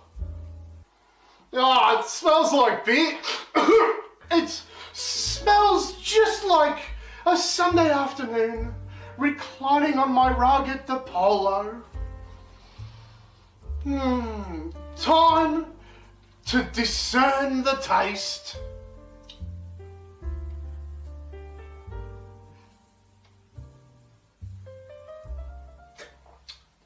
Oh, fuck yeah. That's real good. But don't mind it at all. What the hell's this shit? Come on. Chicken, how you doing, buddy? What's going on? Tell you what, mate, this is bloody good, mate. I don't mind the old bloody Croftmans. What happened? As soon as I got stuck into a beer, the whole sophistication just got thrown into the fire. I know, and it's so funny because I love the fact that you kept in the little bits where you're like, hey, you know what? This is a good beer, and you're like, you know, you're kind of laughing to yourself because you know you're being ridiculous and not yourself. And I love that video because you're trying something different, and it's just so funny to me because you're laughing at yourself because it's totally not your normal video, and I loved it. And I was like, I remember that. I said, I gotta get a clip of that to do on the show for Dan because oh my god, I loved it. It was so awesome. That was really really fun to make. Kirsty, my wife, was behind the camera. She was telling me, "Oh, look, just be a little bit, sophisticated. Just maybe talk a little bit funny." And it just worked out bloody excellent. Oh man, that's it. You know what? You have inspired me to do some more episodes. I'm there right now. I'm going to just get the cameras out today, and I'm going to get involved and make some episodes today. This is great. And Kirsty will direct some. I'll tell you, she is an absolute artist. So let's get involved. You will see more of the Anglers Grog Review. 2024, I'm going to say, is going to be a year where we're going to see a lot more of Anglers Grog Review for sure. Yeah, that'd be great. Done. All right, this is great. 2 hours and 55 minutes later, I'm sold. Yep. Yeah, for sure. And like I said, Dan, if I can help any beer reviewer, whether it's just getting together with you on a live, if I inspire you to do your reviews again, because I absolutely love all of your videos. They're super entertaining. Go check out Mad Dan, guys, if you haven't already, please. I'll throw his link up back here in the chat really quick. Thank you, Shane. Thank you. No problem, buddy. I'm more than happy to support good channels, no matter what it is. I like this. I think I've had a little bit of a revelation as well in the last few hours we've been talking. I think why do we need a change? Why do we need to have a paradigm shift? Why do we need to make something that works different? I don't know about you, mate, but I really enjoy the Great British Bake Off. Now, if you haven't seen it, that's not bad. Yeah, I don't mind that. Every episode is the same. You know what you're going to get, and there's going to be someone who's going to maybe talk about themselves for about 20 seconds, and it's all about the baking. Okay, I'm doing it. I'm doing some episodes this afternoon. I'm getting the cameras out. I'm going to get this all sorted. I'm going to do this. You'll see a new episode. I'm going to say within the next 2 weeks. There will be one up online for sure. Perfect. I can't wait. Yeah, because you can do that, because for you it's like 2:00 in the afternoon right now, right? On Saturday. Exactly. On Saturday. Exactly. Like he's a whole day ahead of us. And I've had about 4 beers. I'm ready to go. For sure. Yeah. I just want to address this comment really quick. There's a couple more before we log off. Shane doesn't even remember me, and we talked a dozen times. Better send me sorry gifts. Start with a beer and a note. I forget shit all the time. I apologize. I probably, like, if you actually told me what your name was, throw it in my email if you want. If you don't want to put it on my live, send me an email, shanescraftbeerreview@gmail.com. Mountain Moon. I feel like an asshole. If you said your name, I'd be like, oh yeah, that person, yeah, like Jesus Christ. Roddy remembers the pretty girls that talk to him, don't you, darling? Oh, so there you go.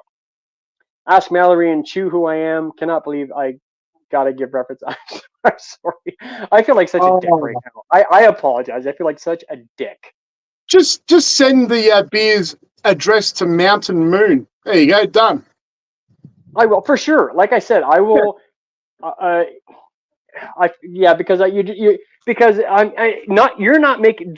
Let me clear this up. Mountain Moon, you're not making me look like a dick. I'm making myself look like a dick because I don't remember who that is. You are.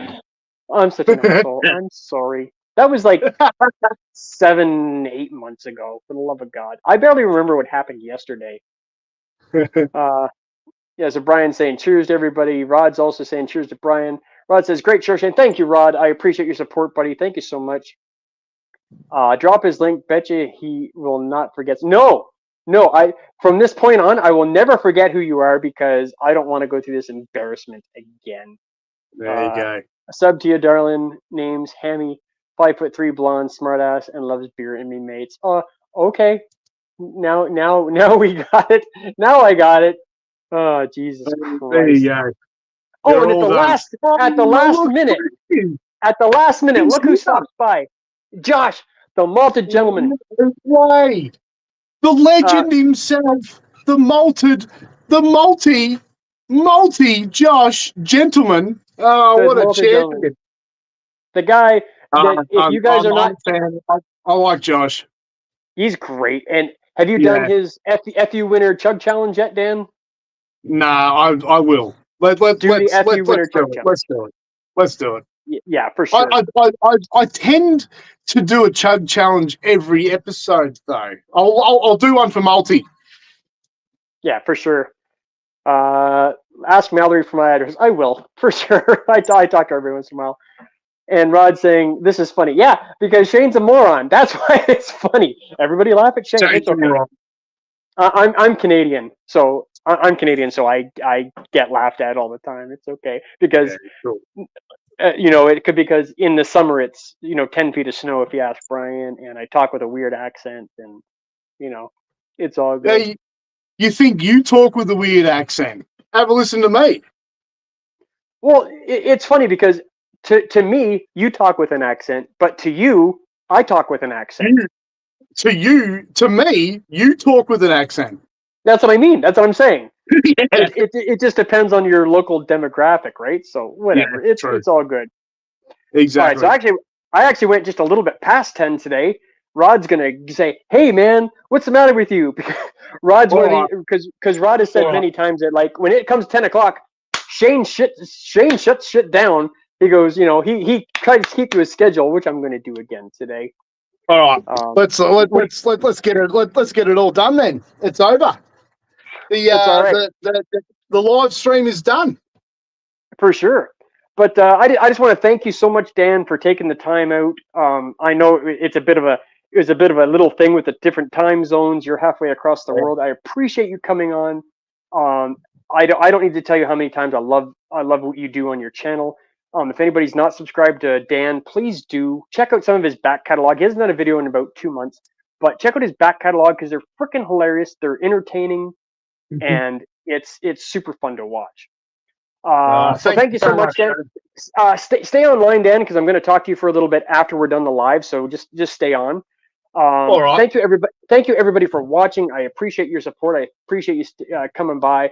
All my regulars like Rod, Jay, Brian, Dave, Vanessa. I appreciate you guys, especially my newer guys like Sam always stops in as well. I can't remember everybody that stopped by. Blue Moon Mountain. Friggin' I got the name wrong. I gotta go look. Mountain Moon. Where did I get blue from? They must be thinking of Blue Eyes or something like that. But I appreciate you guys so much. Thank you so much. I will get a hold of Mallory, Mountain Moon Adventures. Because I feel like a dick, so I feel like I owe you. So thank you so much. And they're saying, there is Mountain Moon Adventures. You got me into some good beer, son. Thank you so much. I'll send you down some good Canadian beers. I actually just shipped a package to Mallory just a couple days ago with some Canadian beers in it. So hopefully, I know. Mountain. I want to say blue. I don't know why I want to say Blue Moon. I think it's that song, Blue Moon. Nah, it's that beer that tastes like orange and coriander. Blue Moon. Yeah. It's not a beer. I will get you some beers. I will reach out to Mallory. I will get your address, and I'll send you something down soon. And I feel like a dick, and I'm sorry. Anyway, guys, thank you so much for watching. I'm going to leave you guys. For those of you guys who haven't been here since the beginning, I'm just going to basically leave you with a video that I started off with, which is just basically a quick little montage of Mad Dan and his channel, so you can get a better grasp of the craziness and the entertainment factor that this man has. And I love this man. He's fantastic. Go check out his channel. Thank you guys so much for watching. We will see you next week. And big surprise for everybody. Next week, my guest, I don't want to tell you who it is, but he may also be another Australian beer reviewer. So check out next week to see who's coming up. Thank you guys so much for watching. I'll leave you with this video. Have a great night. I love you all. Thank you so much for your support. Cheers.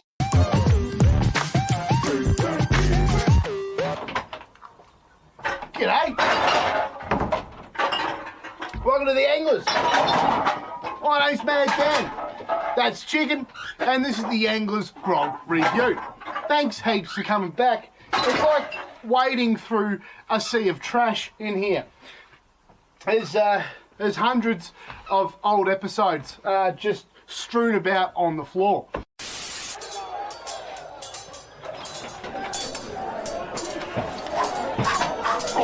Stay out, you mongrel. Fucking barbarians. All right. G'day. Welcome to the Anglers. My name is Mad Dan. There's Chicken, and this is the Anglers Grog Review.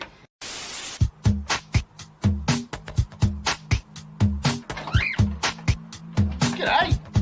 Welcome to the Anglers. My name's Mad Dan. There's Chicken, and this is the Anglers Grog Review. Uncle Roy's back here today. I don't know why. He's having a bit of a pipe. Oh shit. Okay. He's not having a pipe anymore. Uncle Roy, what should we do today, mate? Go fuck yourself. Uncle Roy, he's lost his body somewhere. Oh, here it is. Uncle Roy, Hurry here up. you go, mate. Now I look great. Where are my smokes, you idiot? Okay, the man's an ass. All right, now let's check out another beverage. There's the glass. All right, lucky dip. Let's go.